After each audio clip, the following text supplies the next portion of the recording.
ಎಲ್ಲರಿಗೂ ನಮಸ್ಕಾರ. ನಾನು ಡಾಕ್ಟರ್ ಸ್ಮಿತಾ ಜೆ.ಎನ್. ಈ ಪ್ರಸ್ತುತ ಕೋವಿಡ್-19 ಪಿಡುಗು ಪರಿಸ್ಥಿತಿಯಲ್ಲಿ ನಮ್ಮೆಲ್ಲರ ಮನಸ್ಸಿನಲ್ಲಿ ಬಹಳಷ್ಟು ಗೊಂದಲಗಳು, ಬಹಳಷ್ಟು ಪ್ರಶ್ನೆಗಳು ಕಾಡುತ್ತಿವೆ. ಈ ಕೋವಿಡ್-19 ಸೋಂಕಿಗೆ ವ್ಯಾಕ್ಸಿನ್ ಅನ್ನೋ ಒಂದು ಪರಿಹಾರ ಕೂಡ ಲಭ್ಯವಾಗಿದೆ. ಇದರ ಬಗ್ಗೆ ಇನ್ನಷ್ಟು ಮಾಹಿತಿ ಪಡೆಯಲು ಇಂದು ನಮ್ಮೊಂದಿಗೆ doctor Chandrashekara S, rheumatologist and immunologist, medical director, Chandre rheumatology and immunology centre, ಹಾಗೂ doctor Praveen Kumar M, consultant rheumatologist, Chandre rheumatology and immunology centre, ಇವರಿಬ್ಬರು ಪ್ರಸ್ತುತವಾಗಿದ್ದಾರೆ. ಬನ್ನಿ ಇವರೊಂದಿಗೆ ವ್ಯಾಕ್ಸಿನೇಷನ್ ಬಗ್ಗೆ ಇನ್ನಷ್ಟು ಮಾಹಿತಿಯನ್ನು ಪಡೆಯೋಣ. ಮೊದಲನೆಯದಾಗಿ ಡಾಕ್ಟರ್ ಚಂದ್ರಶೇಖರ್ ಅವರಿಗೆ ನಮಸ್ಕಾರ ಸರ್. ವ್ಯಾಕ್ಸಿನ್ ಅಥವಾ ಲಸಿಕೆ ಎಂದರೇನು?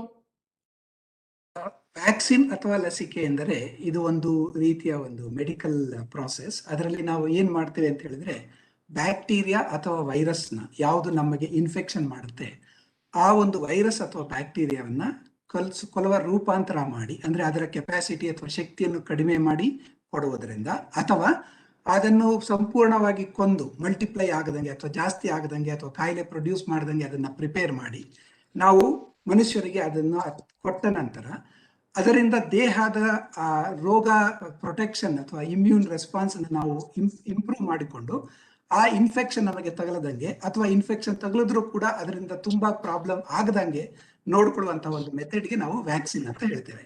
ಈ ವ್ಯಾಕ್ಸಿನ್ ನಲ್ಲಿ ನಾವು ಯೂಶಲ್ ಆಗಿ ಏನ್ ಮಾಡ್ತೀವಿ ಅಂದ್ರೆ, ಯಾವ ಬ್ಯಾಕ್ಟೀರಿಯಾ ಅಥವಾ ಯಾವ ವೈರಸ್, ಈಗ ಎಕ್ಸಾಂಪಲ್ ಕೋವಿಡ್ ನ ವೈರಸ್ ವ್ಯತ್ಯಾಸ ಮಾಡಿ ಅಥವಾ ಮಾಡಿಫೈ ಮಾಡಿ ಅದನ್ನ ನಾವು ದೇಹದೊಳಕ್ಕೆ ಇಂಟ್ರೊಡ್ಯೂಸ್ ಮಾಡ್ತೀವಿ, ಇಂಜೆಕ್ಷನ್ ಮೂಲಕವಾಗಲಿ ಅಥವಾ ಇನ್ಹೇಲೆಂಟ್ ಮೂಲಕವಾಗಲಿ. ಬಟ್ ನಮ್ಮ ಕೋವಿಡ್ ವ್ಯಾಕ್ಸಿನ್ಗಳೆಲ್ಲ ಇಂಜೆಕ್ಷನ್ ತರ ಇದೆ. ಅದು ಕೊಟ್ಟ ಮೇಲೆ ಇಮ್ಯೂನ್ ಸಿಸ್ಟಮ್ ಸೆನ್ಸಿಟೈಸ್ ಆಗುತ್ತೆ. ಸೆನ್ಸಿಟೈಸ್ ಆಗೋದ್ರಿಂದ ನಮ್ಮ ದೇಹಕ್ಕೆ ಆ ಇನ್ಫೆಕ್ಷನ್ ತಗಲದಂಗೆ ನೋಡ್ಕೊಳ್ಳುತ್ತೆ, ಅಥವಾ ಬೈ ಚಾನ್ಸ್ ತಗಲಿದ್ರು ಕೂಡ ಅದರಿಂದ ತುಂಬಾ ಜಾಸ್ತಿ ಪ್ರಮಾಣದಲ್ಲಿ ಇನ್ಫೆಕ್ಷನ್ ಆಗದಂಗೆ ನೋಡ್ಕೊಳ್ಳುತ್ತೆ. ಸರ್, ಈ ಒಂದು ಪ್ರಶ್ನೆ ನಿಮ್ಗೆ ಕೇಳ್ತೀನಿ. ಈ ಒಂದು ಬ್ಯಾಕ್ಟೀರಿಯಾ ಅಥವಾ ವೈರಸ್ ನಮ್ಮ ದೇಹದಲ್ಲಿ ಈ ವೈರಸ್ ವಿರುದ್ಧ ಹೋರಾಡಲು ನಮ್ಮ ದೇಹ ತಯಾರಾಗಿರುವುದಿಲ್ಲವಾ? ಇದಕ್ಕೆ ಲಸಿಕೆ ಅವಶ್ಯಕತೆ ಇದೆಯಾ ಅಂತ ತಿಳಿಸ್ತೀರಾ ಸರ್? ಈಗ ನಮ್ಮ ದೇಹದಲ್ಲಿ ಎರಡು ರೀತಿಯ ರೋಗ ಪ್ರತಿರೋಧಕ ಶಕ್ತಿ ಇದೆ. ಒಂದು ನ್ಯಾಚುರಲ್ ರೋಗ ಪ್ರತಿರೋಧಕ ಶಕ್ತಿ ಅಂತೀವಿ, ಅಥವಾ ಇನ್ನೇಟ್ ಇಮ್ಯೂನ್ ರೆಸ್ಪಾನ್ಸ್ ಅಂದ್ಬಿಟ್ಟು. ಇನ್ನೊಂದು ಅಡಾಪ್ಟಿವ್ ಇಮ್ಯೂನ್ ರೆಸ್ಪಾನ್ಸ್ ಅಂತ ಹೇಳ್ತೀವಿ. ಅಂದ್ರೆ ಇಮ್ಯೂನ್ ರೆಸ್ಪಾನ್ಸ್ ಒಂದು ಕಲ್ತುಕೊಂಡು ಒಂದು ರೀತಿಯ ಒಂದು ರೆಸ್ಪಾನ್ಸ್ ರೆಡಿ ಮಾಡಿಕೊಳ್ಳುತ್ತೆ. ಅಂದ್ರೆ ನ್ಯಾಚುರಲ್ ಇಮ್ಯೂನ್ ರೆಸ್ಪಾನ್ಸ್ ಅಂದ್ರೆ ಅದರಲ್ಲಿ ಇದೇ ವೈರಸ್ಸು ಇದೇ ಬ್ಯಾಕ್ಟೀರಿಯಾ ಅಂತ ಫೈಟಿಂಗ್ ಮಾಡೋದಿಲ್ಲ. ಯಾವ್ದಾದ್ರೂ ವೈರಸ್ ಆಗ್ಬೋದು, ಯಾವ್ದಾದ್ರೂ ಬ್ಯಾಕ್ಟೀರಿಯಾ ಆಗ್ಬೋದು, ಒಂದೇ ತರ ರೆಸ್ಪಾನ್ಸ್ ಕೊಡುತ್ತೆ. ಈಗ ಸಿಂಪಲ್ ಆಗಿ ಚರ್ಮದ ಒಂದು ಪದರು, ಅಥವಾ ಮ್ಯೂಕಸ್ ಮೆಂಬ್ರೇನ್, ಅಥವಾ ಟಿಯರ್ಸ್ ಏನು ಬರುತ್ತೆ, ಅಥವಾ ಹೊಟ್ಟೆನಲ್ಲಿ ಇರ್ತಕ್ಕಂಥ ಆಸಿಡ್, ಅಲ್ಲಿ ಬ್ಯಾಕ್ಟೀರಿಯಾ ಅಥವಾ ವೈರಸ್ ಹೋದ್ರೆ ಯಾವ್ದಾದ್ರು ಆಗಿರ್ಬೋದು, ಯಾವ್ದಾದ್ರು ವೈರಸ್ ಆಗಿರ್ಬೋದು, ಯಾವುದು ಆ ಜೊಲ್ಲಲ್ಲಿ ಇರ್ತಕ್ಕಂಥ ಅಥವಾ ಚರ್ಮವನ್ನು ಬೀಳಿಸ್ಲಿಕ್ಕೆ ಆಗೋದಿಲ್ಲ, ಅದನ್ನ ಅಲ್ಲೇ ನಿಲ್ಲಿಸ್ಬಿಟ್ಟು ಅದನ್ನ ಕೊಂದು ಹಾಕುತ್ತೆ. ಇನ್ನೊಂದು ಅಡಾಪ್ಟಿವ್ ರೆಸ್ಪಾನ್ಸ್ ಅಂತ ಹೇಳ್ತೀವಿ. ಅಡಾಪ್ಟಿವ್ ರೆಸ್ಪಾನ್ಸ್ ಅಲ್ಲಿ ನಾವು ಯಾವುದೇ ವೈರಸ್ ಅಥವಾ ಯಾವುದೇ ಬ್ಯಾಕ್ಟೀರಿಯಾ, ಅಂದ್ರೆ ಈಗ ಕೋವಿಡ್ಗೆ ಅಂದ್ರೆ ಕೋವಿಡಿನ ಕಡೆಗೇನೆ ಇಮ್ಯೂನ್ ರೆಸ್ಪಾನ್ಸ್ ಡೈರೆಕ್ಟ್ ಆಗುತ್ತೆ. ಈ ಕೋವಿಡ್ ಕಡೆ ಅಟ್ಯಾಕ್ ಆಗುವಂತದ್ದು ಇನ್ನೊಂದು ಇನ್ಫ್ಲುಯೆನ್ಸಾ ವೈರಸ್ ಕಡೆಗೆ ಅಟ್ಯಾಕ್ ಆಗಲ್ಲ. ಇದು ಸ್ಪೆಸಿಫಿಕ್ ಆಗಿ ಆ ವೈರಸ್ ಬಂದಾಗ ಆ ವೈರಸ್ ಕಡೆಗೆ ತಿರುಗಿ ಬಿದ್ದು ಆ ವೈರಸ್ ನ ಕ್ಲಿಯರ್ ಮಾಡ್ಲಿಕ್ಕೆ ಹೆಲ್ಪ್ ಮಾಡ್ತಕ್ಕಂಥದಕ್ಕೆ ನಾವು ಅಡಾಪ್ಟಿವ್ ಇಮ್ಯೂನ್ ರೆಸ್ಪಾನ್ಸ್ ಅಂತ ಹೇಳ್ತೇವೆ. ಇದನ್ನ ಜನರೇಟ್ ಮಾಡ್ಲಿಕ್ಕೆ ಬಾಡಿಗೆ ಆ ಒಂದು ವೈರಸ್ನ ಅಥವಾ ಒಂದು ಬ್ಯಾಕ್ಟೀರಿಯಾದ ಎಕ್ಸ್ಪೋಜರ್ ಬೇಕು. ಅಂದ್ರೆ ಅದಕ್ಕೆ ಅದರ ಬಗ್ಗೆ ತಿಳುವಳಿಕೆ ಇಲ್ಲದೆ ಹೋದ್ರೆ ಅಡಾಪ್ಟಿವ್ ಇಮ್ಯೂನ್ ರೆಸ್ಪಾನ್ಸ್ ಜನರೇಟ್ ಆಗೋದಿಲ್ಲ. ಸೊ ಅದಕ್ಕೆ ನಾವು ಅದು ನ್ಯಾಚುರಲ್ ಆಗಿ ಬಂದು ದೇಹದಲ್ಲಿ ಅಟ್ಯಾಕ್ ಮಾಡಿ ಆಮೇಲೆ ತಮ್ಮ ಇದಕ್ಕೆ ಪ್ರೊಟೆಕ್ಷನ್ ಬರಬೇಕು ಅಂದ್ರೆ ಅಷ್ಟರಲ್ಲಿ ನಾವು ತುಂಬಾ ಜನ ತುಂಬಾ ತೊಂದರೆನ ಅನುಭವಿಸ್ಬೇಕಾಗತ್ತೆ. ಅದರಿಂದ ಏನ್ ಮಾಡ್ತೀವಿ ಅಂತ ಹೇಳಿದ್ರೆ, ಈ ವ್ಯಾಕ್ಸಿನ್ ಅಥವಾ ಈ ಬ್ಯಾಕ್ಟೀರಿಯಾವನ್ನ ವ್ಯತ್ಯಾಸ ಮಾಡಿ ದೇಹದೊಳಗೆ ಹಾಕಿದಾಗ ಇಮ್ಯೂನ್ ಸಿಸ್ಟಮ್ ಕಾಯಿಲೆ ಅಂತ ದೇಹ ಕಾಯಿಲೆಯನ್ನು ಬೆಳವಣಿಗೆ ಮಾಡಿಕೊಳ್ಳದೆ ಆ ಒಂದು ವೈರಸ್ ಬಗ್ಗೆ ತಿಳ್ಕೊಳ್ಳುತ್ತೆ, ಆ ವೈರಸ್ ಬಗ್ಗೆ ಸೆನ್ಸಿಟೈಸ್ ಆಗುತ್ತೆ. ಆ ವೈರಸ್ ಬಗ್ಗೆ ಸೆನ್ಸಿಟೈಸ್ ಆಗೋದ್ರಿಂದ ಬಾಡಿ ನಮಗೆ ಇನ್ಫೆಕ್ಷನ್ ಬಂದ ಕೂಡಲೇ ತಯಾರಾಗಿರುತ್ತೆ. ಅಂದ್ರೆ ಯಾಕೆ ನ್ಯಾಚುರಲ್ ಆಗಿ ನಮ್ಮಲ್ಲಿ ಇರ್ತಕ್ಕಂಥ ಎಲ್ಲಾ ಬ್ಯಾಕ್ಟೀರಿಯಾ ವೈರಸ್ಗೂ ತಯಾರಿರಬಾರ್ದು, ನಮ್ಮಲ್ಲಿ ಇರ್ತಕ್ಕಂಥ ಪ್ರತಿಯೊಂದು ಬ್ಯಾಕ್ಟೀರಿಯಾ ವೈರಸ್ಗೂ ಹುಟ್ಟಾನೆ ಯಾಕೆ ತಯಾರಿರಬಾರ್ದು? ಅದು ಚಾನ್ಸಸ್ ಆಗೋದೇ ಇಲ್ಲ. ಯಾಕೆಂದ್ರೆ ಲಕ್ಷಾಂತರ ರೀತಿಯ ವೈರಸ್ಗಳು, ಲಕ್ಷಾಂತರ ರೀತಿಯ ಬ್ಯಾಕ್ಟೀರಿಯಾಗಳಿದೆ. ಅವಷ್ಟಕ್ಕೆ ತಯಾರು ಮಾಡ್ಕೊಂಡು ದೇಹ ಕೂತ್ಕೊಳಕ್ ಆಗೋದಿಲ್ಲ. ಯಾಕಂದ್ರೆ ಅದನ್ನ ಮಾಡ್ತಾ ಇದ್ರೆ ದೇಹದಲ್ಲಿ ಬರೀ ಇಮ್ಯಾಜಿನ್ಡ್ ಬುಲೆಟ್ಸ್ ಇರುತ್ತೆ ವಿನಃ ದೇಹದಲ್ಲಿ ಬೇರೆ ಕೆಲ್ಸಕ್ಕೆ ಮಾಡ್ತಕ್ಕಂಥ ಯಾವುದೇ ಪ್ರೋಟೀನ್ಸ್ ಯಾವ್ದು ಇರ್ಲಿಕ್ಕೆ ಸಾಧ್ಯ ಇರೋದಿಲ್ಲ. ಅದರಿಂದ ದೇಹ ಏನ್ ಮಾಡುತ್ತೆ ಅಂದ್ರೆ ಆ ಒಂದು ಆರ್ಗ್ಯಾನಿಸಮ್ ಬಂದಾಗ ಆ ಒಂದು ಆರ್ಗ್ಯಾನಿಸಮ್ ಕಡೆಗೆ ತಯಾರು ಮಾಡ್ಕೊಳ್ಳುತ್ತೆ. Secondary protection is the safest protection. Natural innate response ಇರ್ತದೆ, ಸೆಕೆಂಡ್ ರೆಸ್ಪಾನ್ಸ್ ಇಂದ ಅಥವಾ ಅಡಾಪ್ಟಿವ್ ರೆಸ್ಪಾನ್ಸ್ ಇಂದ ದೇಹ ಇನ್ಫೆಕ್ಷನ್ ನ ಕ್ಲಿಯರ್ ಮಾಡ್ಕೊಳ್ಳುತ್ತೆ. ಅದರಿಂದ ಆ ಇಮ್ಯೂನ್ ರೆಸ್ಪಾನ್ಸ್ ತಯಾರು ಮಾಡ್ಕೊಳ್ಳೋದಕ್ಕೆ ವ್ಯಾಕ್ಸಿನ್ಗಳನ್ನ ಉಪಯೋಗಿಸ್ಕೊತೀವಿ. ಅದಿದ್ದರೆ ದೇಹದಿಂದ ಇನ್ಫೆಕ್ಷನ್ಸ್ ಕ್ಲಿಯರ್ ಆಗುವ ಚಾನ್ಸಸ್ ಚೆನ್ನಾಗಿದೆ. Thank you sir. Doctor Praveen ಅವರಿಗೆ ರಕ್ಷಣಾ ವ್ಯವಸ್ಥೆ ಕೋವಿಡ್ ಲಸಿಕೆ ಹಾಕಿಸಿದ ಎಷ್ಟು ದಿನದ ನಂತರ ರೋಗಾಣುಗಳ ವಿರುದ್ಧ ಹೋರಾಡಲು ತಯಾರಾಗಿರುತ್ತದೆ? ಸಾಮಾನ್ಯವಾಗಿ ಬಾಡಿಲಿ ಲಸಿಕೆ ಹಾಕಿದ್ಮೇಲೆ ಆಂಟಿಬಾಡೀಸ್ ಡೆವಲಪ್ ಆಗುತ್ತೆ, ಮತ್ತೆ ಟಿ-ಸೆಲ್ ರೆಸ್ಪಾನ್ಸ್ ಅಂತಾನು ಡೆವಲಪ್ ಆಗುತ್ತೆ. ನೀವು ಹಾಕಿದ್ದು ಫಸ್ಟ್ ನೆಕ್ಸ್ಟ್ ಡೇಗೆ ಅದು ವ್ಯಾಕ್ಸಿನ್ ಪ್ರೊಟೆಕ್ಷನ್ ಬರೋದಿಲ್ಲ. ಅದು ಒಂದು ದಿನ ಜಾಸ್ತಿ ಆಗಿ ಅಟ್ಲೀಸ್ಟ್ 2 to 4 weeks 2 ವಾರದ 4 ವಾರ 1 ತಿಂಗಳಾದ್ರೂ ಟೈಮ್ ಬೇಕು ವ್ಯಾಕ್ಸಿನ್ ಹಾಕಿದ ತಕ್ಷಣ ಪ್ರೊಟೆಕ್ಷನ್ ಆಗಕ್ಕೆ. ಸೊ ನೀವು ಫಸ್ಟ್ ಡೇನ ವ್ಯಾಕ್ಸಿನ್ ಹಾಕ್ಸ್ಕೊಂಡ್ಬಿಟ್ಟು ನೆಕ್ಸ್ಟ್ ಡೇ ಕೊರೋನಾ ಬರೋದಿಲ್ಲ ಅಂತ ನೀವು ಮನ್ಸಲ್ಲಿ ಅಂದ್ಕೊಂಡ್ರೆ ಅದು ತಪ್ಪು. ಸೊ ಅಟ್ಲೀಸ್ಟ್ 4 ವಾರ ಆದ್ರೂ ಬೇಕು ಆಂಟಿಬಾಡೀಸ್ ಡೆವಲಪ್ ಆಗಕ್ಕೆ ನಮ್ಮ ಬಾಡಿಲಿ. ಮತ್ತೆ ಟಿ-ಸೆಲ್ ರೆಸ್ಪಾನ್ಸ್ ಅಂತ ಇನ್ನೊಂದು ಬರುತ್ತೆ, ಸೊ ಅದೆಲ್ಲ ಡೆವಲಪ್ ಆಗಿ 4 ವಾರ ಬೇಕು. ಮತ್ತೆ ನಾವು ಬೂಸ್ಟರ್ ಡೋಸ್ ಏನ್ ಕೊಡ್ತೀವಿ ಅದು 4 ವಾರ ಆದ್ಮೇಲೆ ಇನ್ನೊಂದು ಡೋಸ್ ಕೊಡ್ತೀವಿ. ಸೊ ಆ ಡೋಸ್ ಕೊಟ್ಟರೆ ಏನಾಗುತ್ತೆ ಅಂದ್ರೆ ನಮ್ಮ ಬಾಡಿಲಿ ಫಸ್ಟ್ ಸೆನ್ಸಿಟೈಸ್ ಆಗಿರುತ್ತೆ, ಸರ್ ಹೇಳ್ದಂಗೆ ಫಸ್ಟ್ ಸೆನ್ಸಿಟೈಸ್ ಮಾಡಿರ್ತೀವಿ. ಸೊ ಆಂಟಿಬಾಡೀಸ್ ಮತ್ತೆ ಡಬಲ್ ಆಗುತ್ತೆ. ಸೊ ಅಟ್ಲೀಸ್ಟ್ ಒಂದು ಸೆಕೆಂಡ್ ಡೋಸ್ ತಗೊಂಡಾದ್ಮೇಲೆ ಒಂದು 4 weeks ಆದ್ಮೇಲೆ ನಿಮ್ಗೆ ಫುಲ್ ಪ್ರೊಟೆಕ್ಷನ್ ಸಿಗುತ್ತೆ. But after first dose 4 weeks ವರ್ಗು ಅಟ್ಲೀಸ್ಟ್ 60% ಆಫ್ ಪ್ರೊಟೆಕ್ಷನ್ ಸಿಗುತ್ತೆ. ಅಂದ್ರೆ 60% ಜನ, ಅಂದ್ರೆ 100 ಜನದಲ್ಲಿ 60 ಜನಕ್ಕೆ ಕೊರೋನಾ ಬರೋ ಸೋಂಕಿನಿಂದ ಕಡಿಮೆ ಮಾಡೋ ಚಾನ್ಸಸ್ ಇರುತ್ತೆ. ಸೊ ನೀವು ಇದನ್ನ ಮೈಂಡ್ ಅಲ್ಲಿ ಇಟ್ಕೊಂಡು ಆಸ್ ಯೂಶುವಲ್ ಮಾಸ್ಕು ಮತ್ತೆ ಹ್ಯಾಂಡ್ ಸ್ಯಾನಿಟೈಸರ್ ಮತ್ತೆ ಸೋಷಿಯಲ್ ಡಿಸ್ಟೆನ್ಸಿಂಗು ಮತ್ತೆ ಗವರ್ನಮೆಂಟ್ ಇಂದ ಏನ್ ಆರ್ಡರ್ಸ್ ಬರುತ್ತೋ ಅದನ್ನ ರೆಗ್ಯುಲರ್ ಫಾಲೋ ಮಾಡ್ಕೊಂಡು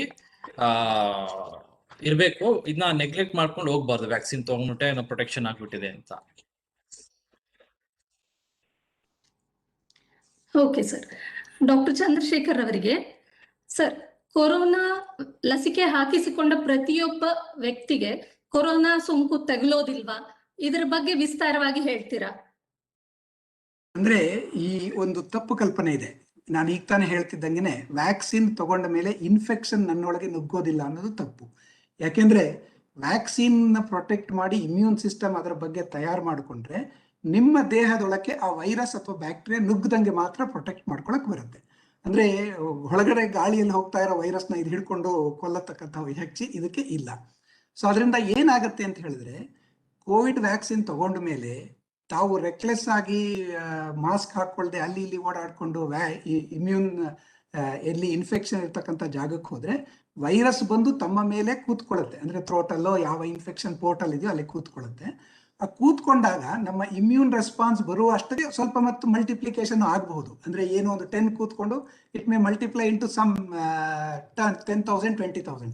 ಇಮ್ಯೂನ್ ಸಿಸ್ಟಮ್ ನಾವು ರೆಡಿ ಇರೋದ್ರಿಂದ ಅದನ್ನ ತುಂಬಾ ಹರಡ್ಲಿಕ್ಕೆ ಬಿಡೋದಿಲ್ಲ. ಆದಷ್ಟು ಬೇಗ ಅದನ್ನ ಅಟ್ಯಾಕ್ ಮಾಡಿ ಕ್ಲೀನ್ ಮಾಡ್ಕೊಳ್ಳುತ್ತೆ. ಅಂದ್ರೆ ನಿಮಗೆ ದೊಡ್ಡ ಕಾಯಿಲೆ ಬರದಂತೆ ನೋಡ್ಕೊಳ್ಳುತ್ತೆ. ವ್ಯಾಕ್ಸಿನ್ ಇಂದ ಏನಾಗುತ್ತೆ ಅಂದ್ರೆ ನಿಮಗೆ ಇನ್ಫೆಕ್ಷನ್ ಹರಡುವಿಕೆಯನ್ನು ಸ್ಟಾಪ್ ಮಾಡೋದಿಲ್ಲ, ಹರಡಿ ಬಂದಾಗ ನಿಮಗೆ ಕಾಯಿಲೆ ಬರದಂಗೆ ನೋಡ್ಕೊಳ್ಳುತ್ತೆ. ಅದರಿಂದ ನಿಮಗೆ ಪಾಯಿಂಟ್ ಶುಡ್ ಬಿ ಕ್ಲಿಯರ್. ಅಂದ್ರೆ ಬ್ಯಾಕ್ಟೀರಿಯಾ ನುಗ್ಗಿದ್ರು ಕೂಡ ಅಥವಾ ವೈರಸ್ ನುಗ್ಗಿದ್ರು ಕೂಡ ಆ ವೈರಸ್ ನ ಮಲ್ಟಿಪ್ಲೈ ಆಗಿ ದೊಡ್ಡ ಕಾಯಿಲೆ ಪ್ರಮಾಣದಲ್ಲಿ ಆಗದಂಗೆ ನೋಡ್ಕೊಳ್ಳುತ್ತೆ. ಸೊ ಅದರಿಂದ ಪ್ರವೀಣ್ ಅವರು ಆಗ್ಲೇ ಹೇಳಿದ್ರು, ವ್ಯಾಕ್ಸಿನ್ ತಗೊಂಡ ಮೇಲೂನುವೆ ತಗೊಂಡಾದ ಮೇಲೂನುವೆ ನಾವು ಸೋಷಿಯಲ್ ಡಿಸ್ಟೆನ್ಸಿಂಗ್ ಬೇರೆ ಪ್ರೊಟೆಕ್ಷನ್ ನ ಕಂಟಿನ್ಯೂ ಮಾಡ್ಕೋಬೇಕು. ಯಾಕೆಂದ್ರೆ ಇದು ಫಿಸಿಕಲ್ ಬ್ಯಾರಿಯರ್ ಆಗೋದಿಲ್ಲ, it will B only N internal barrier. ಅಂದ್ರೆ ಮ್ಯೂಕಸ್ ಮೆಂಬ್ರೇನ್ ಅಲ್ಲಿ ಬಂದು ಮಲ್ಟಿಪ್ಲೈ ಆಗಿ ಒಳಗೆ ನುಗ್ಗುದಂಗೆ ನೋಡ್ಕೊಳಕ್ ಮಾತ್ರ ತಯಾರಿರುತ್ತೆ ವಿನ ಮ್ಯೂಕಸ್ ಮೆಂಬ್ರೇನ್ ವರ್ಗ ಬಂದು ಕೂತ್ಕೊಳ್ಳೋದನ್ನ ಅದು ಪ್ರಿವೆಂಟ್ ಮಾಡ್ಲಿಕ್ಕೆ ಸಾಧ್ಯ ಇಲ್ಲ. ಸೊ ಅದರಿಂದ ಇದು ಸಿಂಪಲ್, ಏನೋ ಅದಕ್ಕೆ ತುಂಬಾ ಸೈನ್ಸ್ ಬೇಕಿಲ್ಲ, ಮೆಡಿಸಿನ್ ಓದೋದು ಬೇಕಿಲ್ಲ. ಲಾಜಿಕ್ ಈಸ್ ಇಮ್ಯೂನ್ ಸಿಸ್ಟಮ್ ದೇಹದೊಳಗಿರುತ್ತೆ, ಅದು ಬಂದ್ಬಿಟ್ಟು ಗಾಳಿಲಿ ಇರ್ತಕ್ಕಂಥ ವೈರಸ್ ನ ಅಟ್ಯಾಕ್ ಮಾಡ್ಲಿಕ್ಕೆ ಬರೋದಿಲ್ಲ. ಸೊ ಅದರಿಂದ ನಿಮಗೆ ವ್ಯಾಕ್ಸಿನ್ ತಗೊಂಡ್ಮೇಲೆ ಇನ್ಫೆಕ್ಷನ್ ಆಗಬಹುದು, ಬಟ್ ಇನ್ಫೆಕ್ಷನ್ ಆದ್ರೆ ದೊಡ್ಡದಾಗ್ದಂಗೆ ನೋಡ್ಕೊಳ್ಳುತ್ತೆ. That is the most important thing. ಅವ್ರಿಗೆ ಇನ್ಫೆಕ್ಷನ್ ಆಯ್ತು, ಇವ್ರಿಗೆ ಇನ್ಫೆಕ್ಷನ್ ಆಯ್ತು, ನಾನು ವ್ಯಾಕ್ಸಿನ್ ತಗೊಳ್ಳಲ್ಲ ಅಂತ ಅವ್ರು ಹೇಳೋದು ದಡ್ಡತನವಾಗುತ್ತೆ. ಯಾಕೆಂದ್ರೆ ನೀವು ತಪ್ಪು ತಿಳುವಳಿಕೆ ಅಥವಾ ತಪ್ಪು ಕಾನ್ಸೆಪ್ಟ್ ಇಂದ ಹೋಗ್ತಾ ಇದ್ದೀರಾ. ಆ ರೀತಿ ಹೋಗೋದು ಕಷ್ಟ. ಸೊ ಅಂದ್ರೆ ಇನ್ ಎ ನಟ್ಶೆಲ್, ವ್ಯಾಕ್ಸಿನ್ ತಗೊಂಡ್ರು ಕೂಡ ಇನ್ಫೆಕ್ಷನ್ ಆಗುವ ಚಾನ್ಸಸ್ ಇರುತ್ತೆ, ಬಟ್ ಇನ್ಫೆಕ್ಷನ್ ಆದ್ರೆ ದೊಡ್ಡ ಪ್ರಮಾಣದಲ್ಲಿ ಕಾಯಿಲೆ ಆಗುವುದಿಲ್ಲ.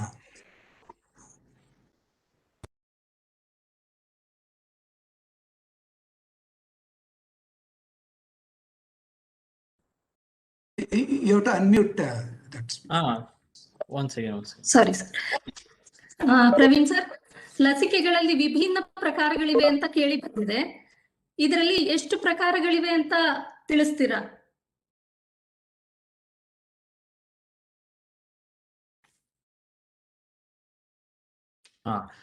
ಕ್ವಶನ್ ರಿಪೀಟ್ ಮಾಡ್ತೀರಾ? ಗೊತ್ತಾಗಿಲ್ಲ ಸರ್. ವ್ಯಾಕ್ಸಿನ್ ನಲ್ಲಿ ವಿಭಿನ್ನ ಪ್ರಕಾರಗಳಿವೆ ಅಂತ ಕೇಳಿ ಬಂದಿದೆ. ಅದರಲ್ಲಿ ಎಷ್ಟು ರೀತಿಯ ವ್ಯಾಕ್ಸಿನ್ಗಳಿವೆ ಅಂತ ತಿಳಿಸ್ತೀರಾ? ಯೂಶಲಿ ಏನು ಜನರಲ್ ವ್ಯಾಕ್ಸಿನ್ಗಳು ಇವಾಗ ಚಿಕ್ಕ ಮಕ್ಳು ಕೂಡ ಲಸಿಕೆಗಳು ಕೊಡ್ತಾರೆ. ಅದ್ರ 2 ಪ್ರಕಾರ ಇರುತ್ತೆ. ಒಂದು ಡೆಡ್ ವ್ಯಾಕ್ಸಿನ್ ಅಂದ್ರೆ ಕೊಂದಿರೋಂಥ ವ್ಯಾಕ್ಸಿನ್. ಇನ್ನೊಂದು ಅದಕ್ಕೆ ಜೀವ ಇರೋದು, ಲೈವ್ ಅಟಿನೇಟೆಡ್ ಅಂದ್ರೆ ಜೀವ ಇದ್ರೂ ಕೂಡ ಅದನ್ನ ಮಾಡಿಫಿಕೇಶನ್ ಮಾಡ್ತಾರೆ, ರೂಪರೇಷೆ ಚೇಂಜ್ ಮಾಡಿ ಕೊಡ್ತಾರೆ. ಸೊ ಇವು 2 ತರ ವ್ಯಾಕ್ಸಿನ್ ಇರುತ್ತೆ ಜನರಲ್ ಆಗಿ. ಓರಲ್ ಪೋಲಿಯೋ ಬಂದ್ರೆ ಲೈವ್ ವ್ಯಾಕ್ಸಿನ್ ಅಂದ್ರೆ ಲೈವ್ ವೈರಸ್ ಅಂದ್ರೆ ಬದುಕಿರುವಂತ ರೋಗಾಣುಗಳನ್ನ ಅಥವಾ ವೈರಸ್ ನ ನಮ್ಮ ಬಾಡಿಗೆ ಇಂಜೆಕ್ಟ್ ಮಾಡ್ತಾ ಇರ್ತೀವಿ. ಬಟ್ ಇನ್ನೊಂದ್ರೆ ಕಿಲ್ಡ್ ವ್ಯಾಕ್ಸಿನ್ ಅಂದ್ರೆ ಕೊಂದಿರುವಂತದ್ದು. ಸೊ ಆ ವೈರಸ್ ಕೋವಿಡ್ ಅಲ್ಲಿ ಏನಿದೆಯೋ ಅದೆಲ್ಲ ಕಿಲ್ಡ್ ವ್ಯಾಕ್ಸಿನ್. ಸೊ ಮತ್ತೆ ಸೊ ಕೋವಿಡ್ ಅಲ್ಲಿ ಏನು ಇದುವರೆಗೂ ಬಂದಿದೆಯೋ ಎಲ್ಲ ಕಿಲ್ಡ್ ವ್ಯಾಕ್ಸಿನ್ ಅಂದ್ರೆ ವೈರಸ್ ನ ಕೊಂದಿ ಅದನ್ನ ನಮ್ಮ ಬಾಡಿಗೆ ಇಂಜೆಕ್ಟ್ ಮಾಡ್ತಾ ಇರೋದು. ಸೊ ಈ ವೈರಸ್ ಕೂಡ ಯಾವ್ದು ಮಲ್ಟಿಪ್ಲಿಕೇಶನ್ ಆಗಲ್ಲ. ಮತ್ತೆ ನಿಮ್ಮ ವ್ಯಾಕ್ಸಿನ್ ತೊಗೊಳೋದ್ರಿಂದ ಇನ್ಫೆಕ್ಷನ್ ಆಗುತ್ತೆ ಅಂತಾರಲ್ಲ, ಸೊ ಅದೆಲ್ಲ ಸುಳ್ಳು. ವ್ಯಾಕ್ಸಿನ್ ತೊಗೊಳೋದ್ರಿಂದ ಅದಿರೋ ವೈರಸ್ ಯಾವತ್ತು ಮಲ್ಟಿಪ್ಲಿಕೇಶನ್ ಆಗಲ್ಲ. ಸೊ ಯಾಕೆಂದ್ರೆ ಅದು ಆಲ್ರೆಡಿ ಅದನ್ನ ಕಿಲ್ ಮಾಡಿ ಅಂದ್ರೆ ಕೊಂದ್ಬಿಟ್ಟು ಬಾಡಿ ಕೊಡೋದು. ಸೊ ಅದರಿಂದ ನಿಮ್ಗೆ ಇಮ್ಯೂನ್ ರೆಸ್ಪಾನ್ಸ್ ಆಗುತ್ತೆ. ಸೊ ವ್ಯಾಕ್ಸಿನ್ ತೊಗೊಳೋದ್ರಿಂದ ಡೆಫಿನೆಟ್ ಆಗಿ ಇನ್ಫೆಕ್ಷನ್ ಅಂತೂ ಬರೋದಿಲ್ಲ. ಮತ್ತೆ ಇವಾಗ ಬಂದಿರಲ್ಲ ಕೋವಿಡ್ ವ್ಯಾಕ್ಸಿನ್ ಎಲ್ಲ ಕಿಲ್ಡ್ ವ್ಯಾಕ್ಸಿನ್. ಸೊ ಇವೆಲ್ಲ ಸೇಫ್ ಇದೆ. Okay sir. ಡಾಕ್ಟರ್ ಚಂದ್ರಶೇಖರ್ ಅವರೇ, ಒಂದು ವೈರಸ್ ಅಥವಾ ಬ್ಯಾಕ್ಟೀರಿಯಾ ಲಸಿಕೆ ಮೂಲಕ ನಮ್ಮ ದೇಹವನ್ನು ಪ್ರವೇಶಿಸುತ್ತಿದೆ. ಇದು ಎಷ್ಟರ ಮಟ್ಟಿಗೆ ಅಪಾಯಕಾರಿ ಅಂತ ವಿವರವಾಗಿ ಹೇಳ್ತೀರಾ ಸರ್? ಅಂದ್ರೆ ಈಗ ನಮ್ಮ ಡಾಕ್ಟರ್ ಪ್ರವೀಣ್ ಅವ್ರು ಹೇಳಿದಾಗೇನೆ ಈ ಒಂದು ಕೋವಿಡ್ ಏನಿದೆ ಇಟ್ಸ್ ಎ ಕಿಲ್ಡ್ ವ್ಯಾಕ್ಸಿನ್. ಅದರಲ್ಲಿ ಮಲ್ಟಿಪ್ಲೈ ಆಗುವ ಚಾನ್ಸಸ್ ಇಲ್ಲ. ಅದು ನಾವು ಕೆಲವಷ್ಟು ಪೋರ್ಷನ್ ಆದ ವೈರಸ್ ಅಷ್ಟೇ ಒಳಕ್ಕೆ ಬರುತ್ತದೆ. ಅದರಿಂದ ಅದು ಈ ದೇಹದ ಯಾವುದೇ ಭಾಗಕ್ಕೆ ಹೋಗೋದಿಲ್ಲ. ಅದೇನಾಗುತ್ತೆ ಅಂದ್ರೆ ಒಂದು ಪ್ರಮಾಣದಲ್ಲಿ ಮಲ್ಟಿಪ್ಲೈ ಆಗುತ್ತೆ ಅಥವಾ ಒಂದು ಪ್ರಮಾಣದಲ್ಲಿ ಪ್ರೋಟೀನ್ ಹಾಕ್ತಿವಿ. ಅದನ್ನ ಇಮ್ಯೂನ್ ಸಿಸ್ಟಮ್ ಅದನ್ನ ನೋಡಿಕೊಂಡು ಸೆನ್ಸಿಟೈಸ್ ಮಾಡಿಕೊಂಡು ಅದರ ಬಗ್ಗೆ ಕಲ್ತ್ಕೊಳ್ಳುತ್ತೆ. ಮುಂದೆ ಅದೇ ತರದ ಪ್ರೋಟೀನ್ ಬಂದಾಗ ವೈರಸ್ ಜೊತೆ ಆ ವೈರಸ್ನ ಪ್ರೋಟೀನ್ ಜೊತೆ ಎಲಿಮಿನೇಟ್ ಮಾಡುತ್ತೆ. ಸೊ ಈ ಒಂದು ಈವನ್ ಅಟಿನಿಯೇಟೆಡ್ ವೈರಸ್ ಅಥವಾ ಬ್ಯಾಕ್ಟೀರಿಯಾಸ್ಗಳು ಕೂಡ ಒಳಕ್ಕೆ ಬಂದಾಗ ಅದಕ್ಕೆ ಮಲ್ಟಿಪ್ಲೈ ಮಾಡಿ ಕಾಯಿಲೆಯನ್ನ ಮಾಡತಕ್ಕಂಥ ಒಂದು ಪ್ರಮಾಣ ಇರೋದಿಲ್ಲ. ಕೆಲವಷ್ಟು ಸಿಚುಯೇಷನ್ಸ್ ಅಲ್ಲಿ ಈಗ ನಾವು ಇಮ್ಯುನೋಸಪ್ರೆಸಿವ್ ಡ್ರಗ್ಸ್ ಕೊಟ್ಟಾಗ ಅಥವಾ ಪೇಷಂಟಿನ ಇಮ್ಯೂನ್ ಸಿಸ್ಟಮ್ ಕಡಿಮೆ ಇದ್ದಾಗ ಈ ಲೈವ್ ಅಟಿನಿಯೇಟೆಡ್ ವ್ಯಾಕ್ಸಿನ್ ಅಂದ್ರೆ ಈವನ್ ಪವರ್ ಕಡಿಮೆ ಮಾಡಿ ಕೊಟ್ಟಂತಹ ವೈರಸ್ ಬ್ಯಾಕ್ಟೀರಿಯಾಗಳು ಕೂಡ ಕೆಲವು ಸಲ ಕಾಯಿಲೆ ಉತ್ಪತ್ತಿ ಮಾಡಬಹುದು. ಅದರಿಂದ ನಾವು ಯೂಶಲ್ ಆಗಿ ಇಮ್ಯೂನ್ ಸಪ್ರೆಸ್ಡ್ ಇಂಡಿವಿಜುವಲ್ಸ್ಗೆ ಲೈವ್ ವ್ಯಾಕ್ಸಿನ್ ತಗೊಳ್ಬೇಡಿ ಅಂತ ಹೇಳ್ತೀವಿ. ವೇರಸ್ ಪೂರ್ತಿ ಕಿಲ್ಡ್ ವ್ಯಾಕ್ಸಿನ್ ಏನಿರುತ್ತೆ, ಯಾಕಂದ್ರೆ ಅದು ಕಿಲ್ಡ್ ವ್ಯಾಕ್ಸಿನ್, ಅದರಲ್ಲಿ ಏನು ಜೀವ ಇರೋದಿಲ್ಲ, ಮಲ್ಟಿಪ್ಲೈ ಆಗೋ ಚಾನ್ಸಸ್ ಇರೋದಿಲ್ಲ. ಆ ತರದ ವ್ಯಾಕ್ಸಿನ್ ಇಮ್ಯುನೋಸಪ್ರೆಷನ್ ತಗೊಳ್ತಾ ಇದ್ರು ಕೂಡ ಅವರಿಗೆ ಯಾವ ರೀತಿಯ ಅಪಾಯ ಮಾಡೋದಿಲ್ಲ. ಈಗ ನಾನು ಕೋವಿಡ್ ಬಗ್ಗೆ ಹೇಳೋದಾದ್ರೆ, ಕೋವಿಡ್ ನಲ್ಲಿ ಇರ್ತಕ್ಕಂಥ 2 ವೈರಸಸ್ ಏನು ಇಂಡಿಯಾದಲ್ಲಿ ಉಪಯೋಗಿಸ್ತಾ ಇದ್ದೀವಿ, 2 ಕಿಲ್ಡ್ ವ್ಯಾಕ್ಸಿನ್ ಗ್ರೂಪಿಗೆ ಬರುತ್ತೆ. ಯಾಕೆಂದ್ರೆ ಒಂದು ಏನು ಕೋವ್ಯಾಕ್ಸಿನ್ ಇದೆ, it is A totally killed vaccine. ಇನ್ನೊಂದು ಕೋವಿಶೀಲ್ಡ್ ಅಂತ ಏನಿದೆ, ಇಟ್ಸ್ mRNA ಬೇಸ್ಡ್ ವ್ಯಾಕ್ಸಿನ್. ಅದರಲ್ಲಿ ಒಂದು ಟೈಮ್ ಮಾತ್ರ ಮಲ್ಟಿಪ್ಲೈ ಆಗಿ ಪ್ರೋಟೀನ್ ಸೆಕ್ರೀಟ್ ಆಗುತ್ತೆ. ಸೊ ಅದರಿಂದ it is only a part virus. ಅದರಿಂದ they are very safe even in people who are immunosuppressed ಅಥವಾ ಇಮ್ಯುನೋಸಪ್ರೆಸಿವ್ ಮೆಡಿಸಿನ್ಸ್ ಆ ಥರ ತಗೊಳ್ತಾ ಇದ್ರು ಕೂಡ it is very much safe. So ಅದರಿಂದ ಈ ವ್ಯಾಕ್ಸಿನ್ ಇಂದ ಯಾವುದೇ ರೀತಿಯ ಇನ್ಫೆಕ್ಷನ್ ಸ್ಪ್ರೆಡ್ ಆಗೋದಿಲ್ಲ. ಯಾಕೆಂದ್ರೆ ಇದನ್ನು ಕೊಡ್ತಾ ಇರೋದು killed vaccine or a partially attenuated viruses which cannot multiply or amplify. Thank you sir. Doctor Praveen ಅವರೇ, ಸರ್ ಆಗ್ಲೇ ಹೇಳಿದ್ದಾರೆ ಕೋವ್ಯಾಕ್ಸಿನ್, ಕೋವಿಶೀಲ್ಡ್ ಅಂತ. ಈಗ ಬಂದಿರತಕ್ಕಂತಹ ಕೋವಿಡ್ ಲಸಿಕೆಗಳ ವಿಧಗಳ ಬಗ್ಗೆ ಇನ್ನಷ್ಟು ಮಾಹಿತಿ ಕೊಡ್ತೀರಾ? ಇಂಡಿಯಾ ಸದ್ಯಕ್ಕೆ 2 ವ್ಯಾಕ್ಸಿನ್ ಇವಾಗ ಸಿಗ್ತಾ ಇರೋದು. ಮೋಸ್ಟ್ಲಿ ಇನ್ನ ಮುಂದೆ ಇನ್ನೊಂದು ವ್ಯಾಕ್ಸಿನ್ 2 ವ್ಯಾಕ್ಸಿನ್ ಬರ್ಬೋದು. ಒಂದು ಫೈಸರ್ ಕಂಪ್ನಿ US-ದು, ಇನ್ನೊಂದು ರಷ್ಯಾದು ಸ್ಪುಟ್ನಿಕ್ ಅಂತ. ಸೊ ಇವಾಗ ಬಂದಿರೋ 2 ವ್ಯಾಕ್ಸಿನ್, ಕೋವ್ಯಾಕ್ಸಿನ್ ನಮ್ಮ ಇಂಡಿಯಾದವರು ಭಾರತ್ ಬಯೋಟೆಕ್ ಹೈದರಾಬಾದ್ ಅವ್ರು ಮಾಡ್ತಾ ಇರೋದೊಂದು, ಇನ್ನೊಂದು ಸೀರಮ್ ಇನ್ಸ್ಟಿಟ್ಯೂಟ್ ಆಫ್ ಇಂಡಿಯಾ ಅವರು collaboration with foreign Oxford AstraZeneca ಜೊತೆ ಮಾಡ್ತಾ ಇರೋದು, ಸ್ವಿಸ್ ಕಂಪನಿ. ಸೊ ಅದು ಕೋವಿಶೀಲ್ಡ್. ಸೊ 2 ಪ್ರಕಾರ ಇರೋದು, ಅವೆರಡೂ ಕಿಲ್ಡ್ ವೈರಸಸ್. ಸೊ ಇದ್ರಾಗ ಏನ್ ಮಾಡ್ತಾರೆ ಬೇಸಿಕಲಿ ಅಂದ್ರೆ ವೈರಸ್ ಇರುತ್ತೆ, ಅಡಿನೋ ವೈರಸ್ ಅಂದ್ರೆ ಯೂಶಲಿ ನಮ್ಗೆ ನೆಗಡಿ ಕೆಮ್ಮು ಎಲ್ಲ ಬರುತ್ತಲ್ಲ, ಅದು ಇನ್ಫ್ಲೂಯೆನ್ಸಾ ವೈರಸ್ ಇಂದ ಬರೋದು. ಅದೇ ಗ್ರೂಪ್ಗೆ ಸೇರೋದು ಅಡಿನೋ ವೈರಸ್. ಅದು ಚಿಂಪಾಂಜಿಯಿಂದ ಅಡಿನೋ ವೈರಸ್ ತಗೊಂಡು ಅದ್ರೊಳಗೆ ಜೆನೆಟಿಕ್ ಮೆಟೀರಿಯಲ್ ಹಾಕಿ ಆ ಜೆನೆಟಿಕ್ ಮೆಟೀರಿಯಲ್ ಎಕ್ಸ್ಪ್ರೆಸ್ ಮಾಡುತ್ತೆ ನಮ್ಮ ಬಾಡಿಲಿ ಬಂದು. ಅದು corona virus genetic material. So ಅದ್ರ ವಿರುದ್ಧವಾಗಿ ನಮ್ಮ ಬಾಡಿಲಿ ರೋಗ ನಿರೋಧಕ ಶಕ್ತಿ ಆಂಟಿಬಾಡೀಸ್ ಪ್ರೊಡ್ಯೂಸ್ ಮಾಡುತ್ತೆ. ಸೊ ಆಂಟಿಬಾಡೀಸ್ ನಮ್ ಪ್ರೊಟೆಕ್ಟ್ ಮಾಡುತ್ತೆ. ಸೊ ಕೋವಿಶೀಲ್ಡ್ ಇದಿರುತ್ತೆ. ಕೋವಿಡ್ ಅಲ್ಲಿ ಫುಲ್ ಕಿಲ್ಡ್ ವೈರಸ್, ಅಂದ್ರೆ ವೈರಸ್ನೇ ಸಾಯಿಸಿ ಆ ವೈರಸ್ ಇಂದ ಅದ್ರ ಜೊತೆಗೆ ಕೆಮಿಕಲ್ ಕಾನ್ಸ್ಟೆಂಟ್ ಹಾಕಿ ನಮ್ಗೆ ಇಂಜೆಕ್ಟ್ ಮಾಡುವಂತದ್ದು. ಸೊ ಇವೆರಡು ಕಿಲ್ಡ್. ಮತ್ತೆ ಫೈಸರ್ ಏನು US ಇಂದ ಏನು ಬರ್ಬೇಕು ಅಂತ ಇದೆಯೋ ಅದು mRNA ವ್ಯಾಕ್ಸಿನ್. ಅಂದ್ರೆ ಇದು first of it's kind in the vaccine history. ಅಂದ್ರೆ mRNA ಇರುತ್ತೆ, ಅದು ನಮ್ಮ ಬಾಡಿಗೆ ಇಂಜೆಕ್ಟ್ ಮಾಡಿ ಅದು ನಮ್ಮ ಜೀವಕೋಶಗಳು ಸೇರ್ಕೊಂಡು ರಿಪ್ಲಿಕೇಶನ್ ಆಗಿ ಅದು ಎಕ್ಸ್ಪ್ರೆಸ್ ಆಗುತ್ತೆ. ಸೊ ಅದ್ರ ಅಗೇನ್ಸ್ಟ್ ಆಂಟಿಬಾಡೀಸ್ ಪ್ರೊಡ್ಯೂಸ್ ಆಗುತ್ತೆ.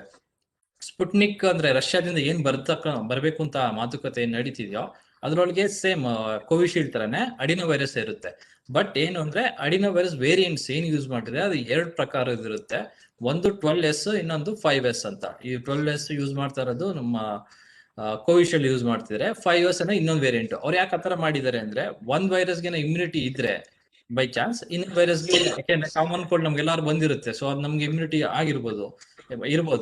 ಸೊ ಆ ಇಮ್ಯುನಿಟಿ ಇದ್ರೆ ವೈರಸ್ ಮತ್ತೆ ನಮ್ಮ ಬಾಡಿ ಮತ್ತೆ ಪ್ರೊಡ್ಯೂಸ್ ಮಾಡಲ್ಲ ಆಂಟಿಬಾಡೀಸ್ ಎಫೆಕ್ಟಿವ್ ಆಗಿ. ಸೊ ಅದಕ್ಕೆ ಅವರು ಡಿಫ್ರೆಂಟ್ ವೇರಿಯಂಟ್ಸ್ ಅಂದ್ರೆ ಫಸ್ಟ್ ಡೋಸ್ ಅಲ್ಲಿ 1 ವೇರಿಯಂಟ್ ಕೊಡ್ತಾರೆ, ಸೆಕೆಂಡ್ ಡೋಸ್ ಇನ್ನೊಂದು ವೇರಿಯಂಟ್ ಕೊಡ್ತಾರೆ. ಕೋವಿಶೀಲ್ಡ್ ಅಲ್ಲಿ 2 ಡೋಸ್ ಅಲ್ಲಿ ಒಂದೇ ವೇರಿಯಂಟ್ ಕೊಡ್ತಾರೆ, ಅದು ಚಿಂಪಾಂಜಿದು ಅಡಿನೋ ವೈರಸ್. ಸೊ ಅದು ಕೂಡ ಕಿಲ್ಡ್ ವೈರಸ್. ಸೊ ಇವಾಗ ಇರೋದಂತಕ್ಕಂಥದ್ದೆಲ್ಲ ಕಿಲ್ಡ್ ವೈರಸಸ್. ಸೊ ಇವಾಗ ಸದ್ಯಕ್ಕೆ 4 ಪ್ರಕಾರದ ವೈರಸ್ಗಳಿದೆ. ಇನ್ನ ಎಷ್ಟೊಂದು ಟ್ರಯಲ್ಸ್ ನಡೀತಾ ಇದೆ, ಪ್ರಾಬಬ್ಲಿ ಮುಂದೆ ಬರ್ಬೋದು ಇಂಡಿಯಾಕ್ಕೆ. Okay sir. Chandrashekhar sir, vaccination ನಲ್ಲಿ ಪ್ರಿವೆಂಟಿವ್ ವ್ಯಾಕ್ಸಿನೇಷನ್ ಅಂದರೆ ತಡೆಗಟ್ಟುವ ವ್ಯಾಕ್ಸಿನೇಷನ್ ಹಾಗೂ ಪೋಸ್ಟ್ ಎಕ್ಸ್ಪೋಜರ್ ವ್ಯಾಕ್ಸಿನೇಷನ್ ಅಂದರೆ ಪೋಸ್ಟ್ ಮಾನ್ಯತೆಯ ಲಸಿಕೆ ಬಗ್ಗೆ ವಿಷಯ ತಿಳಿಸ್ತೀರಾ? ವ್ಯಾಕ್ಸಿನೇಷನ್ ಅಲ್ಲಿ ನಾವು 2 ಟೈಪ್ ಉಪಯೋಗಿಸ್ಕೊತೀವಿ. ಒಂದು ಆಸ್ ನೀವು ಹೇಳಿದಾಗೆ ಪ್ರಿವೆಂಟಿವ್ ವ್ಯಾಕ್ಸಿನೇಷನ್, ಅಂದ್ರೆ ಈಗ ಕೋವಿಡ್ ಅಥವಾ ಈ ಮಮ್ಸ್ ಅಥವಾ ಪೋಲಿಯೋ ಇವೆಲ್ಲ ಏನ್ ಹೇಳ್ತೀವಿ ಅಂದ್ರೆ ಪ್ರಿವೆಂಟಿವ್ ವ್ಯಾಕ್ಸಿನೇಷನ್ ಅಂತ ಹೇಳ್ತೀವಿ. ಅಂದ್ರೆ ಇದು ವೈರಸ್ ಬರಕ್ ಮುಂಚೆ ಅಥವಾ ವೈರಸ್ ಇನ್ಫೆಕ್ಷನ್ ಆಗೋ ಮುಂಚೆ ಅಥವಾ ಪ್ರಾಬಬಲ್ ವೈರಲ್ ಇನ್ಫೆಕ್ಷನ್ಸ್ಗಿಂತಲೂ ಮುಂಚೆನೆ ಕೊಟ್ಬಿಡ್ತೇವೆ. ಅಂದ್ರೆ ಈಗ ಕೋವಿಡ್ ಬರ್ದೇ ಇದ್ದವ್ರಿಗೂ ಕೊಡ್ತೀವಿ, ಕೋವಿಡ್ ಬಂದ್ಮೇಲೆ ಕೊಡ್ತೀವಿ, ಅದ್ರ ಬಗ್ಗೆ ಡಿಸ್ಕಸ್ ಮಾಡೋಣ. ಬಟ್ ಇದನ್ನ ಏನಂದ್ರೆ ಕೋವಿಡ್ ಬರ್ದಂಗೆ, ಕೋವಿಡ್ ಇಂದ ಕಾಯಿಲೆ ತೊಂದರೆ ಆಗದಂಗೆ ಕೊಡೋದಕ್ಕೆ ನಾವು ಪ್ರಿವೆಂಟಿವ್ ವ್ಯಾಕ್ಸಿನೇಷನ್ ಅಂತ ಹೇಳ್ತೀವಿ. ಪೋಸ್ಟ್ ಎಕ್ಸ್ಪೋಜರ್ ಪ್ರೊಫಿಲಾಕ್ಸಿಸ್ ವ್ಯಾಕ್ಸಿನ್ ಅಂದ್ರೆ ಈಗ ಸಾಮಾನ್ಯವಾಗಿ ಇಲ್ಲದಕ್ಕಿರ್ತಂತ ಕಾಯಿಲೆ, ಈಗ ಫಾರ್ ಎಕ್ಸಾಂಪಲ್ ರೇಬಿಸ್ ಏನಿದೆ ಅದು ಡಾಗ್ ಬೈಟ್ ಆದ್ಮೇಲೆ ಮಾತ್ರ ಬರುತ್ತೆ, ಸುಮ್ಮನೆ ಹಾಗಾಗಿ ಒಬ್ಬರಿಂದ ಒಬ್ಬರಿಗೆ ಹರಡೋದಿಲ್ಲ. ಸೊ ಆ ತರದ ಕಾಯಿಲೆನಲ್ಲಿ, ಯಾಕಂದ್ರೆ ಪ್ರತಿಯೊಬ್ಬರಿಗೂ ರೇಬಿಸ್ ವ್ಯಾಕ್ಸಿನ್ ಕೊಟ್ಕೊಂಡು ಹೋಗೋದ್ರಲ್ಲಿ ಅರ್ಥ ಇರೋದಿಲ್ಲ, ಅದಕ್ಕೆ ಏನ್ ಮಾಡ್ತೀವಿ, ಆ ತರದ ಒಂದು ಕಾಯಿಲೆನಲ್ಲಿ ನಾವು use it as A post exposure strategy. ಅಂದ್ರೆ ಯಾರಿಗಾದ್ರೂ ನಾಯಿ ಕಚ್ಚಿದ ಮೇಲೆ, ನಾಯಿ ಕಚ್ಚಿದಾಗ ಅವರಿಗೆ ರ್ಯಾಬಿಸ್ ಬರದಂಗೆ ನಾವು ವ್ಯಾಕ್ಸಿನ್ ಕೊಡ್ತೇವೆ. ಸೊ ಇದನ್ನು ಕೂಡ ಈ ಸೇಮ್ ರ್ಯಾಬಿಸ್ ವ್ಯಾಕ್ಸಿನ್ ನಾವು ಪ್ರಿವೆಂಟಿವ್ ವ್ಯಾಕ್ಸಿನ್ ಆಗಿ ಉಪಯೋಗಿಸ್ತೇವೆ. ಯಾರು ಈ ಎನಿಮಲ್ ಹಸ್ಬೆಂಡ್ರಿ, ಫಾರೆಸ್ಟ್ ಅಲ್ಲಿ ವರ್ಕ್ ಮಾಡೋರು, because they have a chance of getting animal bites because of their profession, ಆ ತರದವ್ರಿಗೂ ಕೂಡ ನಾವು sometime we give it as a preventive vaccine of the rabies. Same rabies ನಾವು when we use it after exposure, probable exposure to virus, we use a word what is called as post exposure prophylaxis. ಅದರಲ್ಲೂ ಕೂಡ it should be very ಸ್ಕಿಲ್ಫುಲಿ decided. ಯಾಕಂದ್ರೆ ತುಂಬಾ ದೊಡ್ಡ rabies ಅಂದ್ರೆ ತುಂಬಾ ದೊಡ್ಡ ನಾಯಿ ಜೋರಾಗಿ ಕಚ್ಚಿದ್ರೆ ರೇಬಿಸ್ ಬಹಳ ಬೇಗ ಬರೋ ಚಾನ್ಸಸ್ ಇರುತ್ತೆ, 7 ದಿವಸ 8 ದಿವಸದೊಳಗೆ. ಆ ತರದ ಟೈಮಲ್ಲಿ we should use serum, anti rabies serum rather than vaccine. ಯಾಕಂದ್ರೆ ಯಾವುದೇ ವ್ಯಾಕ್ಸಿನ್ ಕೊಟ್ಟರು ಒಂದು ಟೈಮ್ ತಗೊಳುತ್ತೆ. ಯಾವ ಕಾಯಿಲೆಗೆ ನಮಗೆ ವ್ಯಾಕ್ಸಿನ್ ರೆಸ್ಪಾನ್ಸ್ ಬರೋ ಅಷ್ಟು ಟೈಮಿಗಿಂತಲೂ ಇನ್ಕ್ಯುಬೇಷನ್ ಟೈಮ್ ಇರುತ್ತೆ, ಆ ಟೈಮಲ್ಲಿ we can go for what we call as post exposure prophylaxis. ಈಗ ಫಾರ್ ಎಕ್ಸಾಂಪಲ್ ಕೋವಿಡ್ ಗಂತೂ post exposure is out of question. ಯಾಕೆಂದ್ರೆ ಅದರ ಡ್ಯೂರೇಷನ್, ಇನ್ಕ್ಯುಬೇಷನ್ ಟೈಮ್, ಇನ್ಫೆಕ್ಷನ್ ಆಗಿದ್ರಿಂದ ಸಿಂಪ್ಟಮ್ ಬರಲಿಕ್ಕೆ ಅಥವಾ ಕಾಯಿಲೆ ಸ್ಪ್ರೆಡ್ ಆಗಕ್ಕೆ it is somewhere between 3 days to 12 days. So ನಮಗೆ ವ್ಯಾಕ್ಸಿನ್ ರೆಸ್ಪಾನ್ಸ್ ಬರೋ ಅಷ್ಟೊತ್ತಿಗೆ ಟೈಮ್ ಆಗುತ್ತೆ. ಅದರಿಂದ post exposure prevention is out of question. ಅದರಿಂದ ಪ್ರಿವೆಂಟಿವ್ ಮಾಡ್ಕೊಂಡು ವ್ಯಾಕ್ಸಿನ್ಸ್ ಹಾಕೋಬೇಕು. Okay sir. ಪ್ರವೀಣ್ ಸರ್, ಈಗ ಒಬ್ಬ ವ್ಯಕ್ತಿಗೆ ನಾಯಿ ಕಚ್ಚಿದೆ, ಆಂಟಿ ರೇಬೀಸ್ ವ್ಯಾಕ್ಸಿನ್ ಅವಶ್ಯಕತೆ ಇದೆ, ಅದೇ ವ್ಯಕ್ತಿಗೆ ಕೊರೋನಾ ವ್ಯಾಕ್ಸಿನ್ ಹಾಕಿಸಿಕೊಳ್ಳುವ ಅವಶ್ಯಕತೆಯೂ ಇದೆ. ಈ 2 ವಿಭಿನ್ನ ವ್ಯಾಕ್ಸಿನ್ಸ್ ನಡುವೆ ಎಷ್ಟು ಅಂತರವಿರಬೇಕು? ಇವಾಗ ಇರೋ ಸಿಚುವೇಶನ್ ನೋಡಿ, ಅಂದ್ರೆ ಪ್ಯಾಂಡಮಿಕ್ ಮತ್ತೆ ಇನ್ಫೆಕ್ಷನ್ ಜಾಸ್ತಿ, ಸೆಕೆಂಡ್ ವೇವ್ ಬರ್ತಾರೆ ಕನ್ಸಿಡರ್ ಮಾಡಿದ್ರೆ 2 ಅಟ್ ದ ಸೇಮ್ ಟೈಮ್ 2 ಬೇಕಾಗಿರೋದ್ರಿಂದ ಸೇಮ್ ಟೈಮ್ ಹಾಕೋದ್ರೆ ಏನು ತೊಂದರೆ ಆಗೋದಿಲ್ಲ. ಬಟ್ ಏನು ಅಂದ್ರೆ ಎಫಿಕಸಿ ಅಂದ್ರೆ ನಮ್ಮ ಆಂಟಿಬಾಡೀಸ್ ಪ್ರೊಡ್ಯೂಸ್ ಆಗೋದು ಸ್ವಲ್ಪ ಕಡಿಮೆ ಆಗ್ಬೋದು. But considering the emergency situation you can consider the same vaccine at the same time.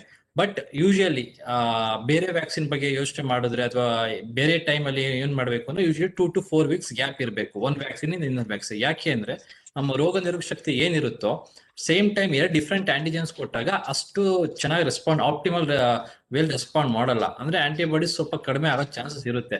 But ಯಾವ ಆಂಟಿಜೆನ್ಸ್ ಆಗುತ್ತೆ ಅಂತ ಗೊತ್ತಾಗೋದಿಲ್ಲ. ಸೊ ಐಡಿಯಲ್ ಆಗಿ 2 to 4 weeks ತೊಗೊಬೇಕು. ಬಟ್ ನಮ್ಮ ಎಮರ್ಜೆನ್ಸಿಗೆ ಏನ್ ಇವಾಗ ಪ್ಯಾಂಡಮಿಕ್ ನಡೀತಾ ಇರೋದ್ರಿಂದ 2 vaccine at same time like within span of 1 week or 5 days ತಗೊಂಡ್ರು ಏನ್ ತೊಂದರೆ ಆಗೋದಿಲ್ಲ. ತಗೊಳ್ಳೋದ್ರಿಂದ ಆಂಟಿಬಾಡೀಸ್ ಕೂಡ ಡೆವಲಪ್ ಆಗುತ್ತೆ. ಸೊ ನೀವು ತಗೊಬೇಕು ಅಂದ್ರೆ ಅಟ್ಲೀಸ್ಟ್ 1 week ಆದ್ರೂ ಗ್ಯಾಪ್ ಕೊಟ್ಟು ತಗೊಬೇಕು. Okay sir. ಡಾಕ್ಟರ್ ಚಂದ್ರಶೇಖರ್ ಅವರಿಗೆ ಸಾಮಾನ್ಯವಾಗಿ ಅಲರ್ಜಿ ಬಹಳಷ್ಟು ಜನಗಳಲ್ಲಿ ಕಂಡು ಬರುತ್ತೆ. ಈ ಅಲರ್ಜಿ ಇರುವಂತಹ ರೋಗಿಗಳಲ್ಲಿ ಕೋವಿಡ್ ವ್ಯಾಕ್ಸಿನ್ ಹಾಕಿಸ್ಕೊಳ್ಬಹುದಾ? ಈ ಅಲರ್ಜಿನಲ್ಲಿ ಬಹಳಷ್ಟು ಕನ್ಫ್ಯೂಷನ್ ಇದೆ. ಅಲರ್ಜಿ ಹೇಗೆ ಅಂತ ಹೇಳಿದ್ರೆ ಯಾವ ಒಂದು ಪದಾರ್ಥಕ್ಕೆ ಅಲರ್ಜಿ ಇರುತ್ತೋ ಅದೇ ಪದಾರ್ಥಕ್ಕೆ ಮಾತ್ರ ಅಲರ್ಜಿ ಇರುತ್ತೆ. ಈ ಅಲರ್ಜಿ ಒಂದಕ್ಕೊಂದು ಕ್ರಾಸ್ ಆಗೋದಿಲ್ಲ ಅನ್ಲೆಸ್ ಸಬ್ಸ್ಟೆನ್ಸ್ ಅಲ್ಲಿ ಕ್ರಾಸ್ ಆಗುವಂತ ಪ್ರೋಟೀನ್ಸ್ ಇದ್ರೆ. ಅಂದ್ರೆ ಜಸ್ಟ್ ಎಕ್ಸಾಂಪಲ್, ಈಗ ಅಕ್ಕಿಗೆ ಅಲರ್ಜಿ ಇದೆ ಅಂದ್ರೆ ಅಕ್ಕಿಗೆ ಅಷ್ಟೇ ಅಲರ್ಜಿ ಇರುತ್ತೆ, ಅವ್ರಿಗೆ ಗೋಧಿಗೆ ಅಲರ್ಜಿ ಇರುತ್ತೆ ಆ ತರ ಏನಿಲ್ಲ. ಗೋಧಿಗೂ ಇರ್ಬೋದು, ಬಟ್ ಅಕ್ಕಿಗಿದ್ಮೇಲೆ ಗೋಧಿಗಿರುತ್ತೆ ಅನ್ನೋ ತರದ ಪರಿಸ್ಥಿತಿ ಬರೋದಿಲ್ಲ. ಏನಕ್ಕೆ ಹೇಳ್ತೀನಿ ಅಂತ ಹೇಳಿದ್ರೆ, ಈಗ ಪೆನ್ಸಿಲಿನ್ ಅಲರ್ಜಿ, ಸಲ್ಫಾ ಅಲರ್ಜಿ ಅಥವಾ ಇನ್ಯಾವುದೋ ಅಲರ್ಜಿ ಇದೆ ಅದರಿಂದ ನನಗೂ ವ್ಯಾಕ್ಸಿನ್ ಅಲರ್ಜಿ ಆಗುತ್ತೆ ಅನ್ನೋದು ತಪ್ಪ ಗ್ರಹಿಕೆ. ಈ ಒಂದು ಡ್ರಗ್ ಅಲರ್ಜಿಗೂ ಮತ್ತೆ ಈ ಇಂಜೆಕ್ಷನ್ಗೆ ಆಗೋ ಅಲರ್ಜಿಗೂ ವ್ಯಾಕ್ಸಿನ್ಗೆ ಅಲರ್ಜಿ ಆಗೋದಕ್ಕೂ ಬಹಳ ಡಿಫ್ರೆಂಟ್ ಇರಬೇಕು. ಈ ಹಿಂದೆ ಯಾವಾಗಾದ್ರೂ ವ್ಯಾಕ್ಸಿನ್ ತಗೊಂಡು, ಅಂದ್ರೆ ಈಗ ಟೆಟ್ನಸ್ ವ್ಯಾಕ್ಸಿನ್ ತಗೊಂಡಿರ್ತೀವಿ ಅಥವಾ ಚಿಕ್ಕ ವಯಸ್ಸಿನಲ್ಲಿ ಯಾವ್ದಾದ್ರು ವ್ಯಾಕ್ಸಿನ್ ತಗೊಂಡಿರ್ತೀವಿ ಅಥವಾ ಈಗ ರೇಬಿಸ್ ವ್ಯಾಕ್ಸಿನ್ ಏನ್ ಡಿಸ್ಕಸ್ ಮಾಡ್ತಿದ್ವಿ ಅದನ್ನೇನಾದ್ರೂ ಯಾವ್ದಾದ್ರು ಕಾರಣಕ್ಕೆ ತಗೊಂಡಿದ್ದು, ಅದು ತಗೊಂಡು ಅಲರ್ಜಿ ಆಗಿದ್ರೆ ನಿಮಗೆ ಮತ್ತೆ ಅಲರ್ಜಿ ಆಗುವ ಚಾನ್ಸಸ್ ಸ್ವಲ್ಪ ಜಾಸ್ತಿ ಇರುತ್ತೆ. ಯಾಕೆಂದ್ರೆ ಕಾಂಪೋನೆಂಟ್ಸ್ ಆಫ್ ಈ ವ್ಯಾಕ್ಸಿನ್ಸ್ ಅಲ್ಲಿ ಏನಿರುತ್ತೆ, ಅಡ್ಜುವೆಂಟ್ಸ್ ಅವೆಲ್ಲ ಅಂದ್ರೆ ಸ್ವಲ್ಪ ಮಟ್ಟಿಗೆ ಕಾಮನ್ ಆಗಿರುತ್ತೆ.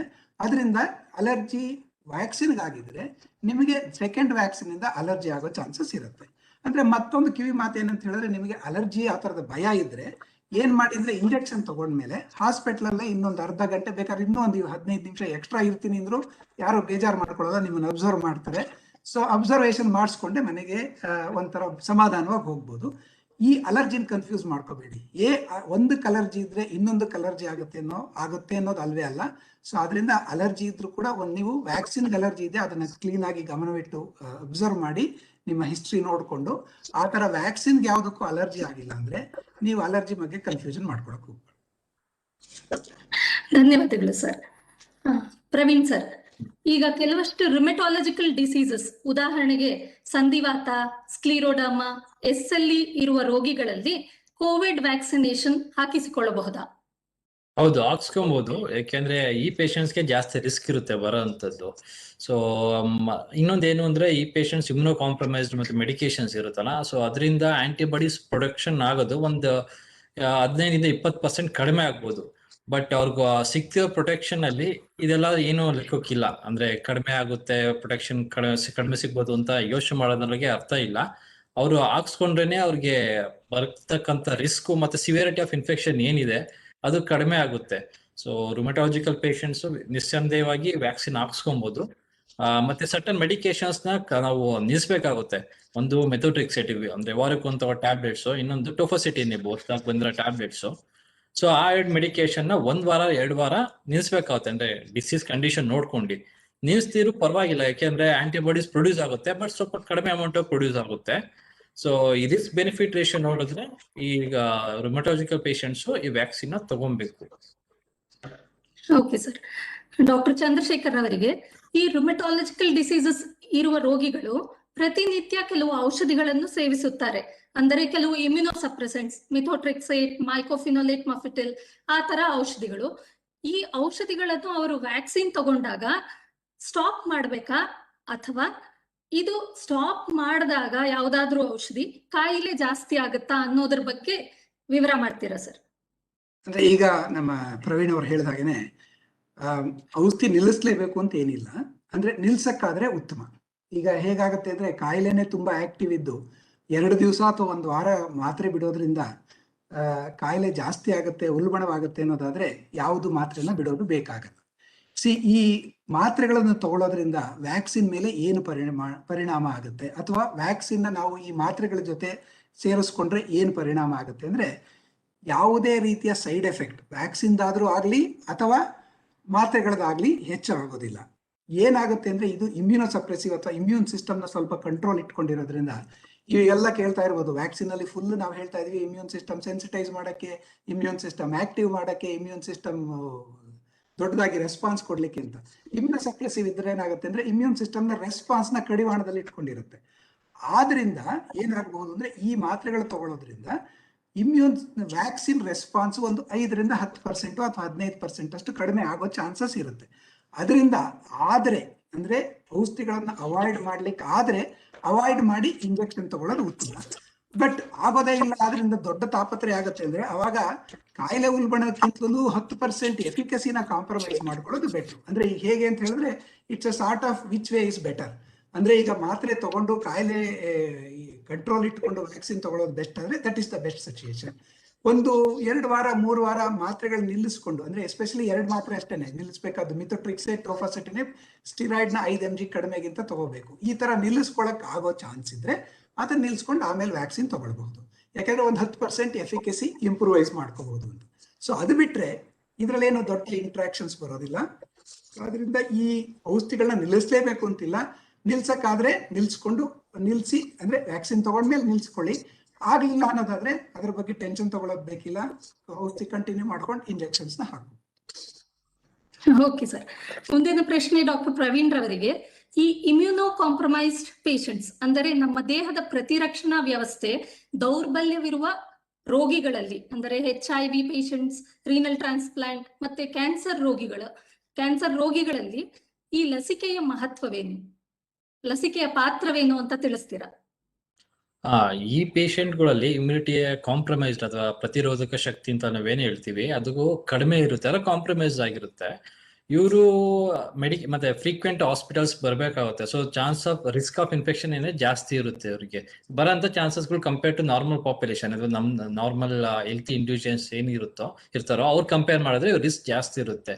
ಸೊ ಈ ಪೇಷಂಟ್ಗಳಲ್ಲಿ ಇವಾಗ ಬಂದಿರೋದ್ರಲ್ಲಿ ಕಿಲ್ಡ್ ವ್ಯಾಕ್ಸಿನ್ ಆಗಿರೋದ್ರಿಂದ ಇವ್ರಿಗೆ ಡೆಫಿನೆಟ್ ಆಗಿ ಕೊಡ್ಲೇಬೇಕು. ಯಾಕೆ ಅಂದ್ರೆ ಇವ್ರು ತಗೊಂತಿರೋ ಮೆಡಿಕೇಶನ್ ಇಂದ ಸಿವಿಯಾರಿಟಿ ಆಫ್ ಇನ್ಫೆಕ್ಷನ್ ಅಂದ್ರೆ ಅವ್ರ ರೋಗದಿಂದ ಬರುವಂತ ತೀವ್ರತೆ ಏನಿದೆಯೋ ಜಾಸ್ತಿ ಇರುತ್ತೆ, ಇವ್ರ ಕಾಂಪ್ಲಿಕೇಶನ್ ಜಾಸ್ತಿ ಆಗುತ್ತೆ. ಸೊ ಇವ್ರು ಕೊಡೋದ್ರಿಂದ ಆ ಕಾಂಪ್ಲಿಕೇಶನ್ಸ್ ನಾವು ತಡೆಗಟ್ಟಬಹುದು.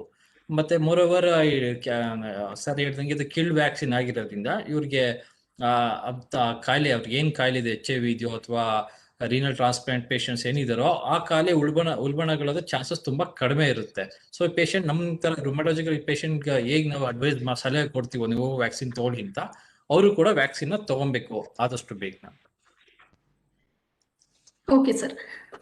Doctor Chandrashekhar sir, Covid vaccine ಬಗ್ಗೆ ಈಗಾಗಲೇ ಬಹಳಷ್ಟು ಸಂಶೋಧನೆಗಳು ನಡೆದಿವೆ. ಫೇಸ್ 1, 2, 3 ಟ್ರಯಲ್ಸ್ ಕೂಡ ಮುಗಿದಿದೆ. ಆದರೆ ಇವೆಲ್ಲ ಬಹಳ ದಿನದ ಕೆಲಸ. ಬಟ್ ಮಾರ್ಕೆಟ್ ನಲ್ಲಿ ನಮ್ಮ ಕೋವಿಡ್ ವ್ಯಾಕ್ಸಿನ್ಸ್ 6 ತಿಂಗಳಿಂದ 1 ವರ್ಷದಲ್ಲೇ ಬಂದಿದೆ. ಇದ್ರ ಬಗ್ಗೆ ನೀವೇನ್ ಹೇಳ್ತೀರಾ ಸರ್? ನಾವು ಕೂಡ ಅಡಿಕ್ವೇಟ್ ರಿಸರ್ಚ್ ಅವೆಲ್ಲ ಮಾಡ್ತಾ ಇದೀವಿ. ಬಟ್ ಏನಂತ ಆಗುತ್ತೆ ಅಂದ್ರೆ ಯಾವುದೇ ಒಂದು ರಿಸರ್ಚ್ ಪ್ರಾಸೆಸ್ ಅಲ್ಲಿ there are multiple steps of scrutiny. ಅಂದ್ರೆ ಈಗ ಫಸ್ಟ್ ಎಥಿಕಲ್ ಕಮಿಟಿ ಅಂತ ಕ್ಲಿಯರ್ ಆಗುತ್ತೆ, ರಿಸರ್ಚ್ ಕಮಿಟಿ ಅಂತ ಕ್ಲಿಯರ್ ಆಗುತ್ತೆ. ಅಂದ್ರೆ lot of permissions from governments are required for permissions. ಮತ್ತೆ it's not only one centre which can work, multiple centres work ಮಾಡುತ್ತೆ. ಇದರ ಏನಾಗಿದೆ ಅಂದ್ರೆ ಈ ಒಂದು ಪ್ಯಾಂಡಮಿಕ್ ದೊಡ್ಡ ಸ್ಕೇರ್ ಆಗಿರೋದ್ರಿಂದ ಆಲ್ ಓವರ್ ದಿ ವರ್ಲ್ಡ್ ಏನೇನ್ ರಿಸೋರ್ಸ್ ಇದೆಯೋ ಅಷ್ಟು ರಿಸೋರ್ಸ್ ನ they have put it for the working on this method actually. ಅದರಿಂದ ಏನಾಗಿದೆ ಅಂದ್ರೆ ಪ್ರಾಸೆಸ್ ಆಕ್ಸಿಲರೇಟ್ ಆಗಿದೆ. ಅಂದ್ರೆ ಎಲ್ಲಿ ಬ್ಯೂರೋಕ್ರಾಟಿಕ್ ಬ್ಲಾಕ್ ಆಗ್ತಿತ್ತು ಅದನ್ನ 1.5 ತಿಂಗಳಿಂದ 1 ದಿವಸದಲ್ಲಿ ಅಥವಾ 2 ದಿವಸದಲ್ಲಿ ಕ್ಲಿಯರ್ ಮಾಡ್ಕೊಂಡಿದ್ದಾರೆ. ಎಲ್ಲಿ ರಿಸರ್ಚ್ ಕಮಿಟಿ ಮೀಟಿಂಗ್ಗೆ 1 ತಿಂಗಳು 1.5 ತಿಂಗಳು ತಗೊಳ್ತಾ ಇತ್ತು, it was done with in 2 or 3 days. So ಅಲ್ಲಿಂದ ಸುಮಾರು ಟೈಮ್ ಅಲ್ಲಿಗೆ ಸೇವ್ ಆಯ್ತು. ಜೊತೆಗೆ ಇದನ್ನ ಒಂದೇ ಸೆಂಟರ್ ರೆಡಿ ಮಾಡ್ತಿರ್ಲಿಲ್ಲ, 10-15 centres have collectively work. For example ಈಗ ಏನು ನಾವು ಕೋವಿಶೀಲ್ಡ್ ಅಂತ ಹೇಳಿದ್ವಿ, ಆಸ್ಟ್ರಾಜೆನಕಾ ಮತ್ತೆ ಇಂಡಿಯನ್ ಸೀರಮ್ ಇನ್ಸ್ಟಿಟ್ಯೂಟ್ 2-3 ಇನ್ಸ್ಟಿಟ್ಯೂಟ್ಸ್. ಒಂದೊಂದು institute they have their own research work, their own research team, their own research ಪ್ಯಾರಾಫಿನೇರಿಯಾಸ್.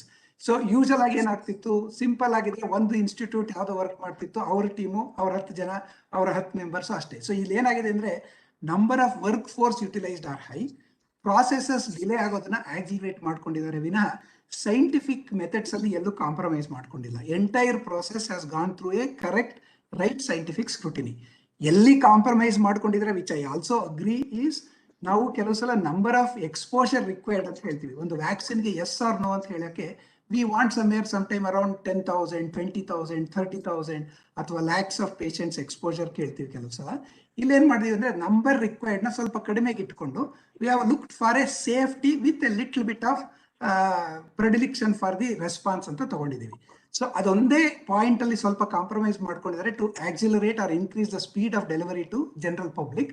But ಅಲ್ಲಿ ಕೂಡ ಮೋಸ್ಟ್ ಇಂಪಾರ್ಟೆಂಟ್ ಏನು ಫೋಕಸ್ ಮಾಡಿದೆ ಅಂದ್ರೆ we have a fundamental principle in medicine called do no harm. ಅಂದ್ರೆ ಯಾವ intervention ಇಂದ ಯಾವ ತೊಂದರೆ ಆಗದಂಗೆ ನೋಡ್ಕೋಬೇಕು. ಅದರಿಂದ ಫಸ್ಟ್ ಸ್ಟಡಿನಲ್ಲಿ ಸೈಡ್ ಎಫೆಕ್ಟ್ಸ್ ಕಂಪ್ಲೀಟ್ ಆಗಿ ವರ್ಕ್ಅಪ್ ಮಾಡಿ ಯಾವುದೇ ಮೇಜರ್ ಪ್ರಾಬ್ಲಮ್ ಇಲ್ಲ ಅಂತ ಹೇಳಿದ್ಮೇಲೆ ಎಫಿಕಸಿ ಕೂಡ 60-70% ಅಷ್ಟೇ ಪ್ರೂವ್ ಆದ್ರೂ ಕೂಡ ಅದನ್ನ ರೋಲ್ ಔಟ್ ಮಾಡಿದ್ದಾರೆ. It is done with perfect science, perfect methods and perfect technique. ಅಷ್ಟೇ ಅಲ್ಲದೆ ಹಿಂದೆ ಮಾಡ್ತಿದ್ದ ಒಂದು ಏನು ಸೈನ್ಸ್ ಅಂಡ್ ಮಾಲಿಕ್ಯುಲರ್ ಟೆಕ್ನಾಲಜಿ ಇತ್ತು, ಈಗೇನಿತ್ತು ಬಹಳಷ್ಟೇ ವ್ಯತ್ಯಾಸ ಇದೆ. ಈಗ ಹೇಗಿದೆ ಅಂತ ಹೇಳಿದ್ರೆ ನನಗೊಂದು ಪ್ರೋಟೀನ್ ರೆಡಿ ಮಾಡಿಕೊಡು ಅಂತ ಹೇಳಿದ್ರೆ it will be much faster than the tailor stitching shirt. ಈಗ that quick processes are available. ಯಾಕೆಂದ್ರೆ typing a protein, making a protein is so faster. So ಅದರಿಂದ ಈಗ ಒಂದು ನಾವು ವೈರಸ್ ಸ್ಟ್ರಕ್ಚರ್ ನ ಡಿಫೈನ್ ಮಾಡೋದನ್ನ it has been defined Covid ಅಂತ ಗೊತ್ತಾದ ಕೂಡಲೇ Covid structure was available on the public website with in 7 to 14 or 24 days. ಹಿಂದೆ ಒಂದು ವೈರಸ್ ಟೈಪ್ ಮಾಡಕ್ಕೆ, for example we have followed the HIV virus ಇದೆ ಅಂತ ಕಂಡುಹಿಡಿಯಕ್ಕೆ 1982 to 87 ಇಂದ 94 ಆದ್ಮೇಲೆ HIV ವೈರಸ್ ಟೈಪಿಂಗ್ ಆಯ್ತು. So it used to take so long to type the virus. In the speed of science is so high, and you need to trust the science which has developed. Thank you, sir. Praveen sir, Covid ಸೋಂಕಿತ ವ್ಯಕ್ತಿ Covid ಲಸಿಕೆ ಹಾಕಿಸಿಕೊಳ್ಳಬಹುದಾ? ಹಾಗಿದ್ದಲ್ಲಿ ಯಾವಾಗ ಹಾಕಿಸಿಕೊಳ್ಳಬೇಕು? ಹೌದು, Covid ಸೋಂಕಿತ ವ್ಯಕ್ತಿ ಹಾಕಿಸ್ಕೊಳ್ಳೇಬೇಕು. ಯಾಕೆಂದ್ರೆ ಅವ್ರಿಗೆ ಬಾಡಿಲಿ ಅಂದ್ರೆ ನಮ್ಮ ದೇಹದಲ್ಲಿ ರೋಗ ನಿರೋಧಕ ಶಕ್ತಿಯಿಂದ ಆಂಟಿಬಾಡೀಸ್ ಉತ್ಪತ್ತಿ ಆಗಿರುತ್ತಲ್ಲ, ಅದು 3 ತಿಂಗಳವರೆಗೂ ಇರುತ್ತೆ. ನಮ್ಮ ಸ್ಟಡೀಸ್ ಪ್ರಕಾರ ನೋಡಿದ್ರೆ 3 ತಿಂಗಳಾದ್ಮೇಲೆ ಅದರ ಲೆವೆಲ್ ನಶಿಸ್ತಾ ಹೋಗುತ್ತೆ, ಕಡಿಮೆ ಆಗ್ತಾ ಹೋಗ್ತಾ ಇರುತ್ತೆ. ಸೊ ನಿಮ್ಗೆ ಪ್ರೊಟೆಕ್ಷನ್ ಆಮೇಲೆ ಸಿಗೋದಿಲ್ಲ. ಸೊ ನೀವು ವ್ಯಾಕ್ಸಿನ್ ಹಾಕೊಂಡೆ ಬೂಸ್ಟರ್ ಆಗಿ ಎಫೆಕ್ಟ್ ಮಾಡುತ್ತೆ. ನಾವು ಹೇಗೆ 2 ಡೋಸ್ ಏನ್ ಕೊಡ್ತೀವಿ ಅದೇ ಕಾರಣದಿಂದ, ಒಂದು ಫಸ್ಟ್ ಸೆನ್ಸಿಟೈಸ್ ಮಾಡೋದಕ್ಕೆ ಬಾಡಿನ, ಸೆಕೆಂಡ್ ಡೋಸ್ ಬಂದಾಗ ಬೂಸ್ಟ್ ಮಾಡೋದಕ್ಕೆ ಸೆಕೆಂಡ್ ಡೋಸ್ ಕೊಡ್ತೀವಿ. ಸೊ ಇಲ್ಲೂ ಅದೇ ತರ ವರ್ಕ್ ಆಗುತ್ತೆ. ಸೆಕೆಂಡ್ ಬೂಸ್ಟರ್ ತರ ಎಫೆಕ್ಟ್ ಮಾಡುತ್ತೆ. ಸೊ ಯಾವಾಗ ತಗೊಬೇಕು ಅಂದ್ರೆ 90 ದಿನ ಅಂದ್ರೆ 3 ತಿಂಗಳಾದ್ಮೇಲೆ ತಗೊಬೇಕು. 3 ತಿಂಗಳಾದ್ಮೇಲೆ ಸೆಕೆಂಡ್ ವ್ಯಾಕ್ಸಿನ್ ತಗೊಬೇಕು. ಅಥವಾ ಫಸ್ಟ್ ವ್ಯಾಕ್ಸಿನ್ ತಗೊಂಡು ಅವ್ರಿಗೆ ಏನೋ ಇನ್ಫೆಕ್ಷನ್ ಬಂತು ಅಂದ್ರೆ ಸೆಕೆಂಡ್ ಡೋಸ್ ಅಗೇನ್ 3 months ಆದ್ಮೇಲೆ ಅವ್ರು ಸೆಕೆಂಡ್ ಡೋಸ್ ನ ತಗೋಬೇಕು. ಸೊ ವ್ಯಾಕ್ಸಿನ್ ನಂಗೆ ಸೋಂಕ್ ಬಂದಿದೆ, ಕೋವಿಡ್ ಬಂದಿದೆ, ನಂಗೆ ಬರಲ್ಲ ಅಂತ ಉಡಾಫೆಲ್ಲ ಮಾಡಿದ್ರೆ ಮತ್ತೆ ರೀಇನ್ಫೆಕ್ಷನ್ ಆಗಿರೋ ನಮ್ಮ ಪೇಷಂಟ್ಸ್ ಕೂಡ ಆಗಿದೆ ರೀಇನ್ಫೆಕ್ಷನ್. ಸೊ ಇವಾಗಿರೋ ಪ್ಯಾಂಡಮಿಕ್ ಅಂದ್ರೆ ವೈರಸ್ ರೂಪಾಂತರ ಆಗಿರೋದು, ಮತ್ತೆ ಸೆಕೆಂಡ್ ಟೈಮ್ ಅಂದ್ರೆ ಕಾಂಪ್ಲಿಕೇಶನ್ ಜಾಸ್ತಿ ಆಗೋದು, ಹೊಸ ಕಾಂಪ್ಲಿಕೇಶನ್ ನೋಡ್ತಾ ಇದ್ರಿಂದ ನೀವು ಸೆಕೆಂಡ್ ಅಂದ್ರೆ ವ್ಯಾಕ್ಸಿನ್ ಲಸಿಕೆನ ತಗೊಳ್ಳೇಬೇಕು ಸೋಂಕಾದ್ಮೇಲೆ. ಸೊ ನಾವು 90 ದಿನಗಳಾದ್ಮೇಲೆ ವಿತೌಟ್ ಎನಿ ಫೇಲ್ ನೀವು ಹತ್ತಿರದ PHC ಆಗಿರ್ಬೋದು, ನಿಮ್ಮ ಹಾಸ್ಪಿಟಲ್ ಆಗಿರ್ಬೋದು, ಅಲ್ಲೋಗಿ ತಗೊಳ್ಳಿ. Thank you sir. Chandrashekhar sir, ನಮ್ಮಲ್ಲಿ ಬಹಳಷ್ಟು ಗರ್ಭಿಣಿ ಹೆಂಗಸರಿದ್ದಾರೆ, ಸ್ತನ್ಯಪಾನ ಮಾಡಿಸುವ ತಾಯಂದಿರಿದ್ದಾರೆ, ಅಂದ್ರೆ ಚಿಕ್ಕ ಮಕ್ಕಳಿಗೆ ಹಾಲು ಕುಡಿಸುವ ತಾಯಂದಿರಿದ್ದಾರೆ, ಮಧುಮೇಹ ರೋಗಿಗಳಿದ್ದಾರೆ, ರಕ್ತದೊತ್ತಡದಿಂದ ನರಳುತ್ತಿರುವ ರೋಗಿಗಳಿದ್ದಾರೆ. ಇವರೆಲ್ಲ ಈ ಕೋವಿಡ್ ಲಸಿಕೆ ಹಾಕಿಸಿಕೊಳ್ಳಬಹುದಾ? ಫೀಡಿಂಗ್ ಮದರ್ಸ್ ಮತ್ತೆ ಪ್ರೆಗ್ನೆಂಟ್ ವುಮೆನ್ ಅವರಿಬ್ಬರನ್ನ ಬಿಟ್ಟು ಮಿಕ್ಕಿದೆಲ್ಲ ಜನರು ಲಸಿಕೆಗಳನ್ನ ಹಾಕೊಳ್ಬಹುದು. ಅಂದ್ರೆ ಗೌರ್ಮೆಂಟೇ ಫಸ್ಟ್ ಟೈಮೇನೆ 60 ವರ್ಷ ಅಥವಾ ಅಸೋಸಿಯೇಟೆಡ್ ವಿತ್ ಕೋಮಾರ್ಬಿಡಿಟಿ ಅಂತ ಹೇಳಿದ್ದು. ಅಂದ್ರೆ ಹೈಪರ್ ಟೆನ್ಷನ್, BP ಅಥವಾ ಅದರ ಅಸೋಸಿಯೇಟೆಡ್ ಕಾಂಪ್ಲಿಕೇಶನ್ ಇದ್ದವ್ರನ್ನ ಪ್ರಯಾರಿಟೈಸ್ ಮಾಡಿ ಅವ್ರಿಗೆ ವ್ಯಾಕ್ಸಿನ್ ಕೊಡ್ತಾ ಇತ್ತು. ಅಂದ್ರೆ ಮೆಸೇಜ್ ಇಸ್ ಕ್ಲಿಯರ್, ಅವ್ರಿಗೆ ವ್ಯಾಕ್ಸಿನ್ ಬೇಕು, ವ್ಯಾಕ್ಸಿನ್ ಹಾಕಿಸ್ಕೊಳ್ಬೇಕು. ಪ್ರೆಗ್ನೆಂಟ್ ಮದರ್ ಮತ್ತೆ ಫೀಡಿಂಗ್ ಮದರ್ ಅಲ್ಲಿ ಸ್ವಲ್ಪ ಇನ್ನೂ ಕನ್ಫ್ಯೂಷನ್ ಇದೆ. ಕರೆಂಟ್ಲಿ ಅವ್ರ ಮೇಲೆ ಯಾವುದು ವ್ಯಾಕ್ಸಿನ್ ಕೊಟ್ಟಿಲ್ಲ, ಅಥವಾ ವ್ಯಾಕ್ಸಿನ್ ಇಂದ ಮಗುವಿನ ಬೆಳವಣಿಗೆಗೆ ಏನಾದರೂ ಎಫೆಕ್ಟ್ ಆಗುತ್ತಾ, ಎಫೆಕ್ಟ್ ಆಗೋದಿಲ್ವಾ ಅನ್ನೋದು ಅದ್ರ ಬಗ್ಗೆ ತುಂಬಾ ಮಾಹಿತಿ ಇಲ್ಲ. ಅದರಿಂದ ಸದ್ಯಕ್ಕೆ ನಾವು ಆದಷ್ಟು ಆ ಗರ್ಭಿಣಿ ಸ್ತ್ರೀಯರಿಗೆ ಮತ್ತೆ ಲ್ಯಾಕ್ಟೇಟಿಂಗ್ ಮದರ್ಸ್ ನ ಅವಾಯ್ಡ್ ಮಾಡಿ ಅಂತ ಹೇಳ್ತಾ ಇದ್ವಿ. ಕರೆಂಟ್ ರೆಕಮೆಂಡೇಶನ್ ನೋಡೋಣ, over a period of time with experience and some animal experiments ಏನಾದರೂ ಏನು ತೊಂದರೆ ಆಗೋದಿಲ್ಲ ಅಂತ ಕ್ಲಿಯರ್ ಆದ್ರೆ ಈವನ್ ಅವ್ರನ್ನು ಕೂಡ ವ್ಯಾಕ್ಸಿನೇಟ್ ಮಾಡ್ಕೋಬಹುದು. ಬಟ್ ಬೇರೆ ಸುತ್ತದ ಸರೌಂಡಿಂಗ್ ಅವ್ರು ವ್ಯಾಕ್ಸಿನೇಟ್ ಮಾಡ್ಕೊಂಡು ಅವ್ರಿಗೆ ಬೇಕಾದಂತ ಫಿಸಿಕಲ್ ಬ್ಯಾರಿಯರ್ ಪ್ರೊಟೆಕ್ಷನ್ಸ್ ಕೊಟ್ಟರೆ, ಲೈಕ್ ಸೋಷಿಯಲ್ ಡಿಸ್ಟೆನ್ಸ್, ಮಾಸ್ಕ್, ಅವ್ರ ಜೊತೆ ಹತ್ರ ಹೋದಾಗ ಮಾಸ್ಕ್ ಹಾಕೊಂಡು ಮಾತಾಡೋದು ಅವೆಲ್ಲವನ್ನು ಮಾಡಿಕೊಂಡ್ರೆ they could really protect them from getting the infections. Currently ಅವ್ರಿಗೆ ಮಾತ್ರ ಬಿಟ್ಟು ಮಿಕ್ಕಿದ ಎಲ್ಲರೂ ವ್ಯಾಕ್ಸಿನ್ ಹಾಕ್ಸ್ಕೋಬಹುದು. Okay sir. ಪ್ರವೀಣ್ ಸರ್, ಹೃದ್ರೋಗಿಗಳು ಅಂದ್ರೆ ಕಾರ್ಡಿಯಾಕ್ ಪೇಷಂಟ್ಸ್ ಅಲ್ಲಿ ಕೆಲವು ಬ್ಲಡ್ ಥಿನ್ನರ್ಸ್ ತಗೊಳ್ತಾರೆ. ಸೊ ಇದ್ರ ಬಗ್ಗೆ ಇನ್ನಷ್ಟು ವಿವರವಾಗಿ ಸ್ವಲ್ಪ ತಿಳಿಸ್ತೀರಾ? ಆ ಪೇಷಂಟ್ಗಳು ಇವಾಗ ಬ್ಲಡ್ ಥಿನ್ನರ್ಸ್ ಅಂದ್ರೆ ರಕ್ತನ ಹೇಗೆ ಅಂದ್ರೆ ಎಪ್ಪುಗಟ್ಟಿದ್ದೀರ ತಡೆಯದಂತ ನಿಲ್ಸೋಂತ ಮಾತ್ರೆಗಳು, ಈ ಹಿಮೋಫಿಲಿಕ್ ಪೇಷಂಟ್ಸ್ ಇರ್ಬೋದು ಅಥವಾ ಹೃದಯ ಸಂಬಂಧ ಕಾಯಿಲೆ ಪೇಷಂಟ್ಸ್ಗಳು ಇರ್ಬೋದು, ಅವರು ತಗೊಂತಿರೋರಿಗೆ ಅವರು ಮುನ್ನೆಚ್ಚರಿಕೆಯಾಗಿ ಸಿಸ್ಟರ್ಸ್ ಹೇಳ್ಬೇಕು, ನಾವ್ ಈ ತರ ಆಸ್ಪಿರಿನ್, ಕ್ಲೋಪಿಡೋಗ್ರಿಲ್ ಅಥವಾ ಹಾರ್ಟ್ಗೆ ಸಂಬಂಧಪಟ್ಟಿರೋ ಮಾತ್ರೆಗಳನ್ನ ತಗೊಂತಿದೀವಿ ಅಂದ್ರೆ ಅವ್ರಿಗೆ ಏನ್ ಪ್ರಾಬ್ಲಮ್ ಆಗುತ್ತೆ ಅಂದ್ರೆ ಇಂಜೆಕ್ಷನ್, IM ಇಂಜೆಕ್ಷನ್ ಕೊಟ್ಟಾಗ ಬ್ಲೀಡಿಂಗ್ ಜಾಸ್ತಿ ಆಗೋವರೆಗೂ ಅಂದ್ರೆ ರಕ್ತ ಎಪ್ಪುಗಟ್ಟಿಗೆ ಆಗೋವರೆಗೂ ಜಾಸ್ತಿ ಚಾನ್ಸಸ್ ಇರುತ್ತೆ. ಸೊ ಅವರು ಪ್ರೆಷರ್ ಹಾಕಿ ಮತ್ತೆ ಅದಕ್ಕೆ ಆದ ಡಿಫ್ರೆಂಟ್ ಸಿರಿಂಜ್, ಸಣ್ಣ ಸಿರಿಂಜ್ ಬರುತ್ತೆ, ಬಟ್ ಯೂಶಲಿ PH ದೊರಕದೇ ಇರ್ಬೋದು, ಬಟ್ ಪ್ರೆಷರ್ ಜಾಸ್ತಿ ಹೊತ್ತು ಅಪ್ಲೈ ಮಾಡಿದ್ರೆ ಅವ್ರ ರಕ್ತ ಎಪ್ಪುಗೆ ಅಂದ್ರೆ ರಕ್ತಸ್ರಾವ ಆಗಿ ಅವ್ರಿಗೆ ಎಲ್ಲೋ ಬ್ಲೂ ಕಲರ್ ಆಗ್ಬಿಡುತ್ತೆ, ಅಂದ್ರೆ ನೀಲ್ಗಟ್ಟುತ್ತೆ ಅಂತಾರಲ್ಲ, ಸೊ ನೀಲ್ಗಟ್ಟದಂಗೆ ಆಗ್ಬಿಡುತ್ತೆ. ಸೊ ಅವ್ರ ಭಯ ಆಗುತ್ತೆ, ಏನೋ ಇದು ರಿಯಾಕ್ಷನ್ ಇರ್ಬೋದು ವ್ಯಾಕ್ಸಿನ್ ಇಂದ ಅಂತ. ಸೊ ಅವ್ರು ಫಸ್ಟ್ ಸಿಸ್ಟರ್ಗೆ ಇನ್ಫಾರ್ಮ್ ಮಾಡ್ಬೇಕು, ಈ ತರ ತಗೊಂತಾ ಇದೀವಿ ಅಂತ, ತಗೊಂಡು ಹಾಕ್ಸ್ಕೊಬೇಕಾಗುತ್ತೆ. ಸೊ ಇನ್ನ ನಮ್ಮ ಕೋವ್ಯಾಕ್ಸಿನ್ ಫ್ಯಾಕ್ಟ್ ಶೀಟ್ ಅಂತ ಬರುತ್ತೆ, ಯೂಶಲಿ ಅದ್ರ ಡ್ರಗ್ಸ್ ಬಗ್ಗೆ ಏನೇನ್ ಪ್ರಿಕಾಷನ್ ತಗೋಬೇಕು, ಏನೇನು ಮುನ್ನೆಚ್ಚರಿಕೆ ಕ್ರಮ ವಹಿಸ್ಬೇಕು ಅಂತ ಒಂದು ಫ್ಯಾಕ್ಟ್ ಶೀಟ್ ಅಂತ ಬಿಡ್ತಾರೆ. ಸೊ ಅದ್ರಲ್ಲೂ ಕೂಡ ಮೆನ್ಷನ್ ಮಾಡಿದ್ದಾರೆ. ಸೊ ಬ್ಲಡ್ ಥಿನ್ನರ್ಸ್ ಮತ್ತೆ ಆಂಟಿಕೋಲೆಂಟ್ಸ್ ಏನ್ ತಗೊಂತಿದ್ರು ಅವ್ರು ಇನ್ಫಾರ್ಮ್ ಮಾಡ್ಬೇಕು ಅಂತ. ಸೊ ತಗೊಂತಿರೋರು ಹಾಕ್ಸ್ಕೊಬಾರ್ದು ಅಂತ ಯಾವುದೇ ಇದು ಇಲ್ಲ, ಸಲಹೆ ಇಲ್ಲ. ಸೊ ಹಾಕ್ಸ್ಕೊಬಹುದು ಅವರು. Okay sir.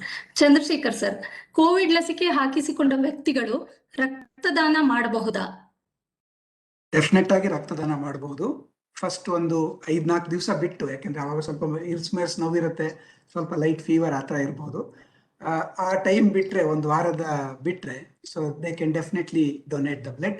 ಅವ್ರು ಡೊನೇಟ್ ಮಾಡೋದ್ರಿಂದ ಅವ್ರಿಗೂ ಏನು ತೊಂದರೆ ಆಗಲ್ಲ, ಅಥವಾ ವ್ಯಾಕ್ಸಿನ್ ಎಫಿಷಿಯನ್ಸಿ ಏನು ಕಡಿಮೆ ಆಗೋದಿಲ್ಲ, ಅಥವಾ ಡೊನೇಟ್ ಮಾಡಿ ಯಾರು ಬ್ಲಡ್ ತಗೊಳ್ತಾರೆ ಅವ್ರಿಗೂ ಕೂಡ ಏನು ತೊಂದರೆ ಆಗೋದಿಲ್ಲ. ಪ್ರವೀಣ್ ಸರ್, ಈಗ 2 ವ್ಯಾಕ್ಸಿನ್ಸ್ ನಮ್ಮಲ್ಲಿ ದೊರಕಿದೆ, ಕೋವಿಶೀಲ್ಡ್, ಕೋವ್ಯಾಕ್ಸಿನ್. ಇವೆರಡರಲ್ಲಿ ಯಾವುದು ಉತ್ತಮ ಅಂತ ಹೇಳ್ತೀರಾ?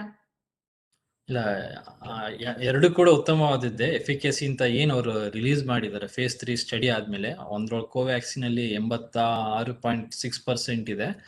ಇದ್ರೊಳಗೆ ಕೋವಿಶೀಲ್ಡ್ ಅಲ್ಲಿ ಅದು ಕೂಡ 60-80% ಅಂತ ಇದೆ. ಸೊ ಎರಡು ಎಫಿಕಸಿ ಆದ್ರಿಂದ ನೀವು ಅದೇ ತಗೊಬೇಕು, ಇದೇ ಕೋವಿಶೀಲ್ಡ್ ಚೆನ್ನಾಗಿದೆ, ಫಾರಿನ್ ಅಲ್ಲಿ ಮತ್ತೆ ಇಂಡಿಯಾ ಕೊಲಾಬ್ರೇಷನ್ ಮಾಡಿರೋದು, ಇದು ಇಂಡಿಯಾದಲ್ಲೇ ಮಾಡಿರೋದು, ಆ ತರ ಎಲ್ಲ ತಾತ್ಸರ ಮಾಡಬಾರ್ದು. ಸೊ ಎರಡು ಕೂಡ ಚೆನ್ನಾಗಿರೋ ವ್ಯಾಕ್ಸಿನ್. ಬಟ್ ಇನ್ನು ಒಂದೇನು ಅಂದ್ರೆ ಕೋವಿಶೀಲ್ಡ್ ತಗೊಳ್ಳೋದ್ರಲ್ಲಿ ತುಂಬಾ ರೇರ್ ಆಗಿ ಬ್ರೈನ್ ಅಲ್ಲಿ ಬ್ಲಡ್ ಕ್ಲಾಟ್ ಆಗುತ್ತೆ ಅಂತ ವರದಿಗಳಾಗಿದೆ. ಯುರೋಪ್ ಇಂದ ಒಂದು 30-32 ಕೇಸಸ್ ಆಗಿದೆ, ಅಂದ್ರೆ ಫೆಬ್ರವರಿ ಮಾರ್ಚ್ ಇಂದ. ಬಟ್ ನಮ್ಮ ಇಂಡಿಯಾದಲ್ಲಿ ಆತರ ಕೇಸಸ್ ಯಾವ್ದು ರಿಪೋರ್ಟ್ ಆಗಿಲ್ಲ. ಸೊ ಅದರಿಂದ ಏನು ಎದುರ್ಕೊಳ್ಳುವಂಥದ್ದು ಬೇಕಾಗಿಲ್ಲ. ಜಸ್ಟ್ ಮೈನರ್ ಸೈಡ್ ಎಫೆಕ್ಟ್ ಏನಿದೆ, ನಿಮ್ ಇಂಜೆಕ್ಷನ್ ಚುಚ್ಚಿದಂತ ಜಾಗದಲ್ಲಿ ನೋವಿರ್ಬೋದು, ಅಥವಾ ಊತ ಬಂದಿರ್ಬೋದು, ಅಥವಾ ಕೆಂಪಾಗುತ್ತೆ, ಮತ್ತೆ ಜ್ವರ ಬರುತ್ತೆ, ಮೈಕೈ ನೋವು ಬರುತ್ತೆ, ಮತ್ತೆ ಜಾಯಿಂಟ್ಸ್ ಪೇನ್ ಬರ್ಬೋದು. ಅದೊಂದು 2-3 ದಿನ ಇರುತ್ತೆ. ಮತ್ತೆ ಡೋಲೋ ಟ್ಯಾಬ್ಲೆಟ್ಸ್ ತಗೊಬೇಕು ಅದು ಬಂದಾಗ. ಅದ್ ಬಿಟ್ಟು ಮೆಡಿಕಲ್ ಶಾಪ್ ಎಲ್ಲ ತೊಗೊಳಕ್ ಹೋದ್ರೆ ನಿಮ್ಗೆ ಬೇರೆ ಟ್ಯಾಬ್ಲೆಟ್ಸ್ ಕೊಡ್ಬೋದು, ಅದರಿಂದ ಸೈಡ್ ಎಫೆಕ್ಟ್ಸ್ ಬೇರೆ ಆಗೋ ಚಾನ್ಸಸ್ ಇರುತ್ತೆ.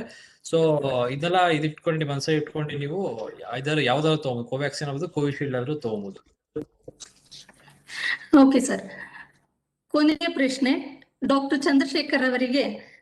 ಸರ್, ನಿಮ್ಮ ಅಮೂಲ್ಯ ಸಂದೇಶ ಜನತೆಗೆ ಏನಂತ ಹೇಳಿದ್ರೆ, ಯಾವುದೇ ಹಿಂಜರಿಕೆ ಇಟ್ಕೊಳ್ಳದೆ, ಯಾವುದೇ ಅನುಮಾನ ಇಟ್ಕೊಳ್ಳದೆ, ಸೈನ್ಸ್ ಅನ್ನು ನಂಬಿ ಹೋಗಿ ವ್ಯಾಕ್ಸಿನ್ ಹಾಕ್ಸ್ಕೊಳ್ಳಿ. ವ್ಯಾಕ್ಸಿನ್ ಹಾಕೊಳ್ಳೋದ್ರಿಂದ ತಮ್ಮದಷ್ಟೇ ಪ್ರೊಟೆಕ್ಷನ್ ಅಲ್ಲ, ಎಂಟೈರ್ ಕಮ್ಯುನಿಟಿಗೆ ಪ್ರೊಟೆಕ್ಷನ್ ಹೆಲ್ಪ್ ಆಗುತ್ತೆ. ವ್ಯಾಕ್ಸಿನ್ ತಗೊಂಡ್ಮೇಲೆ ರೆಕ್ಲೆಸ್ ಆಗಿ ಮಾಸ್ಕ್ ಅವನ್ನ ಸೋಷಿಯಲ್ ಡಿಸ್ಟೆನ್ಸ್ ನ ಅವಾಯ್ಡ್ ಮಾಡಕ್ ಹೋಗ್ಬೇಡಿ. ಅದನ್ನು ಕಂಟಿನ್ಯೂ ಇಟ್ಕೊಂಡು ನಾವು ವ್ಯಾಕ್ಸಿನ್ ನ ಧೈರ್ಯವಾಗಿ ತಗೊಂಡು ಸೊಸೈಟಿಗೆ ಓವರ್ ಆಲ್ ಈ ಪ್ಯಾಂಡಮಿಕ್ ಇಂದ ಔಟ್ ಗ್ರೋ ಆಗಕ್ಕೆ, ಹೊರಗೆ ಬರ್ಲಿಕ್ಕೆ ಸಹಾಯ ಮಾಡಿ. ಧನ್ಯವಾದಗಳು ಸರ್. ಡಾಕ್ಟರ್ ಪ್ರವೀಣ್ ಸರ್, ನಿಮ್ಮ ಅಮೂಲ್ಯ ಸಂದೇಶ ಜನತೆಗೆ. ಅದೇ ಸರ್ ಹೇಳ್ದಾಗಿಲ್ಲ, ಲಸಿಕೆ ದಯವಿಟ್ಟು ತಗೊಬೇಕು ಎಲ್ಲಾರು. ಯಾಕೆಂದ್ರೆ ಗವರ್ಮೆಂಟ್ ಆಗಿರ್ಬೋದು ಅಥವಾ ಬೇರೆ ರಿಸರ್ಚ್ ಇನ್ಸ್ಟಿಟ್ಯೂಟ್ ಆಗಿರ್ಬೋದು ತುಂಬಾ 1000 ಕೋಟಿ ಆತರ ಖರ್ಚು ಮಾಡಿ ವ್ಯಾಕ್ಸಿನ್ ಪ್ರೊಡ್ಯೂಸ್ ಮಾಡಿದೆ over the span of shortest possible. So ಇದುವರೆಗೂ ವ್ಯಾಕ್ಸಿನ್, ಕೊರೋನಾ ಬಂದ ವ್ಯಾಕ್ಸಿನ್ ಯಾವಾಗ ಬರುತ್ತೆ ಜನ ಕೇಳ್ತಾ ಇದ್ರು. ಆಮೇಲೆ ವ್ಯಾಕ್ಸಿನ್ ಬಂದಾದ್ಮೇಲೆ ಎಷ್ಟೋ ಜನ ಹಾಕ್ಸ್ಕೊಂತಾರೆ, ಇಂಟ್ರೆಸ್ಟ್ ತೋರಿಸ್ತಿರಲ್ಲ. ಅದು ಗೌರ್ಮೆಂಟ್ ಫ್ರೀ ಆಗಿ ಕೊಟ್ರು ಕೂಡ.